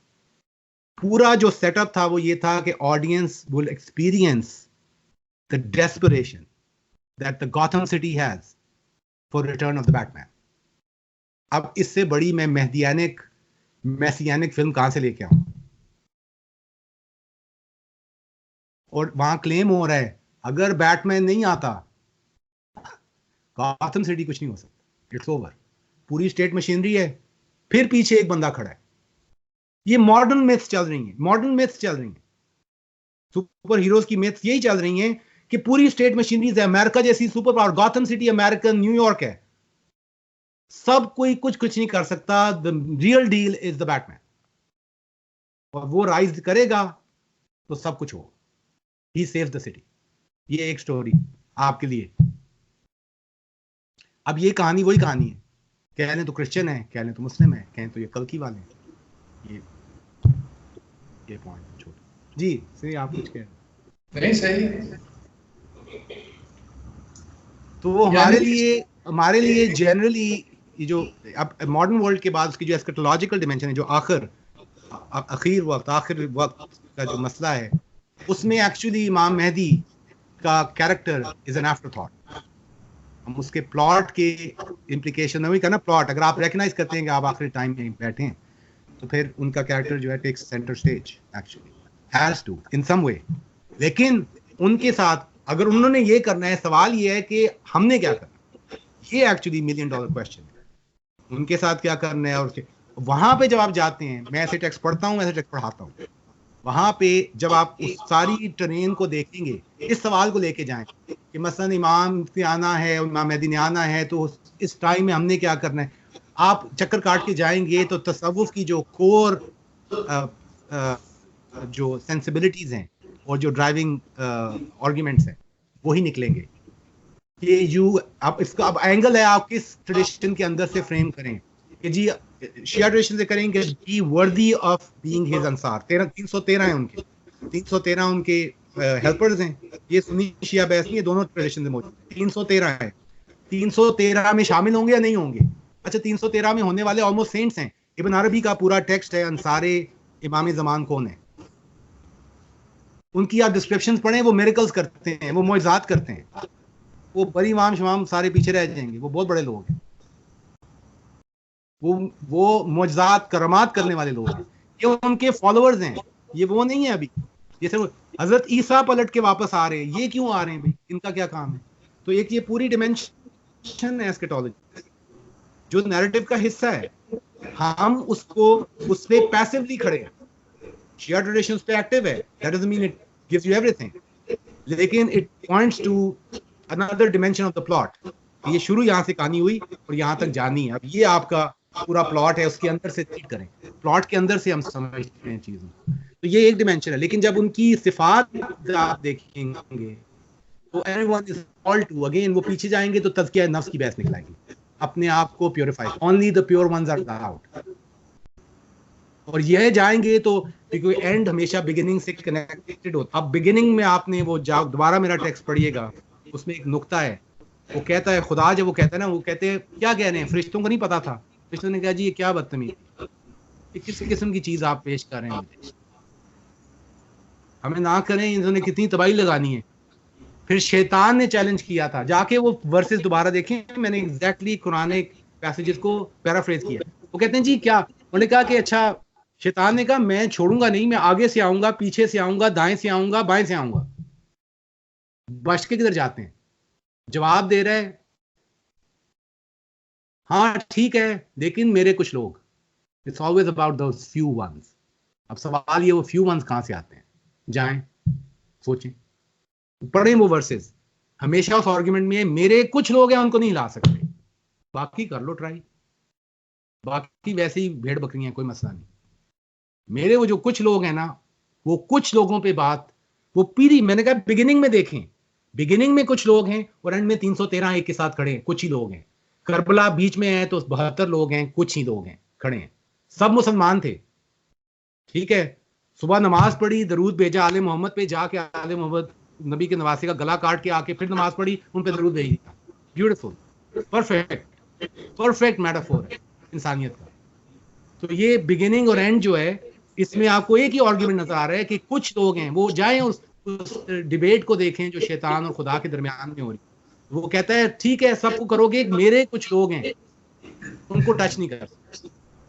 अब या उन कुछ में आने की जब आप निकालेंगे कि अच्छा ये कुछ में क्या हम हो सकते हैं, क्या ये नहीं फिर मिशन बनता कि हम उन कुछ जैसे हो सके या उनके करीब आए, तो वो प्रोजेक्ट होलीनेस निकलेगा, वो प्रोजेक्ट अदब, वो प्रोजेक्ट तज़किया नफ्स, वो प्रोजेक्ट प्योरिफिकेशन। तो वो बहुत एक्टिव रोल है उसमें। लंबी रातें आप सो नहीं सकते, सोएंगे तो मरेंगे, खाएंगे ज्यादा तो मरेंगे, कमाएंगे ज्यादा तो मरेंगे, उसमें बहुत मसाइल निकल आते हैं क्योंकि नफ्स बीस्ट है, 4000 उसके फेसेस हैं, ये काटेंगे, ये उठाएगा सर, ये काटेंगे, तो वो पूरे प्रोजेक्ट नफ्स, वो king George and the dragons से, वो ड्रैगन्स मारने पड़ेंगे बस। पीछे इस ऑपरेटिव लेवल पे वही चीज निकलेगी। लेकिन मैं थ्योरी भी है ऐसी, एक तरफ थ्योरी खड़ी है और एक तरफ प्रैक्टिस है। अब ये है कि फ्रेमिंग करनी, दोनों मीट कैसे। चलें, टाइम खत्म। बहुत खूब, माशाल्लाह। The end. हाँ जी, ठीक है। शुक्रिया सर, बहुत शुक्रिया। Thank you very much. Thank you sir, बहुत अच्छा कमेंट देना चाहेंगे मूसा? बड़ा डिफरेंट और इन्फॉर्मेटिव। मैं यही कहना चाह रहा था, वो जाहिर है वो उसी तरफ ले जा रहे थे कि असल में वो जर्नी अंदर की है। सही तो सर नसर ने मैं इत्तेफाक से कॉन्फ्रेंस ही किया था, वहीं था, तो एक नौजवान ने कहा कि मैंने इस तरह ना ख्वाब में सुना है कि ऐलान हो रहा है कि मेहदी आ रहे हैं या आ गए। उन्होंने कहा आ गए या आ रहे हैं, तुम्हारा काम है कि तो you find the Mahdi within, तुम्हारा काम है अपना मेहदी ढूंढो। क्रिश्चियंस ये कहेंगे कि you find the Christ with in, तो वही रिजवान यही तो कह रहे हैं कि असली जर्नी तो अंदर है। That but it's good to know to situate it in the larger जो स्क्रिप्ट है, जैसे आपने कहा। तो हाँ यही मतलब, और लेकिन थोड़ा सा मैं इसको एडिट करूंगा, जो कह रहे हैं कि तो एक पेरेनियल एक डिमेंशन है, सारे रिलीजियस ट्रेडिशंस यही कहेंगे।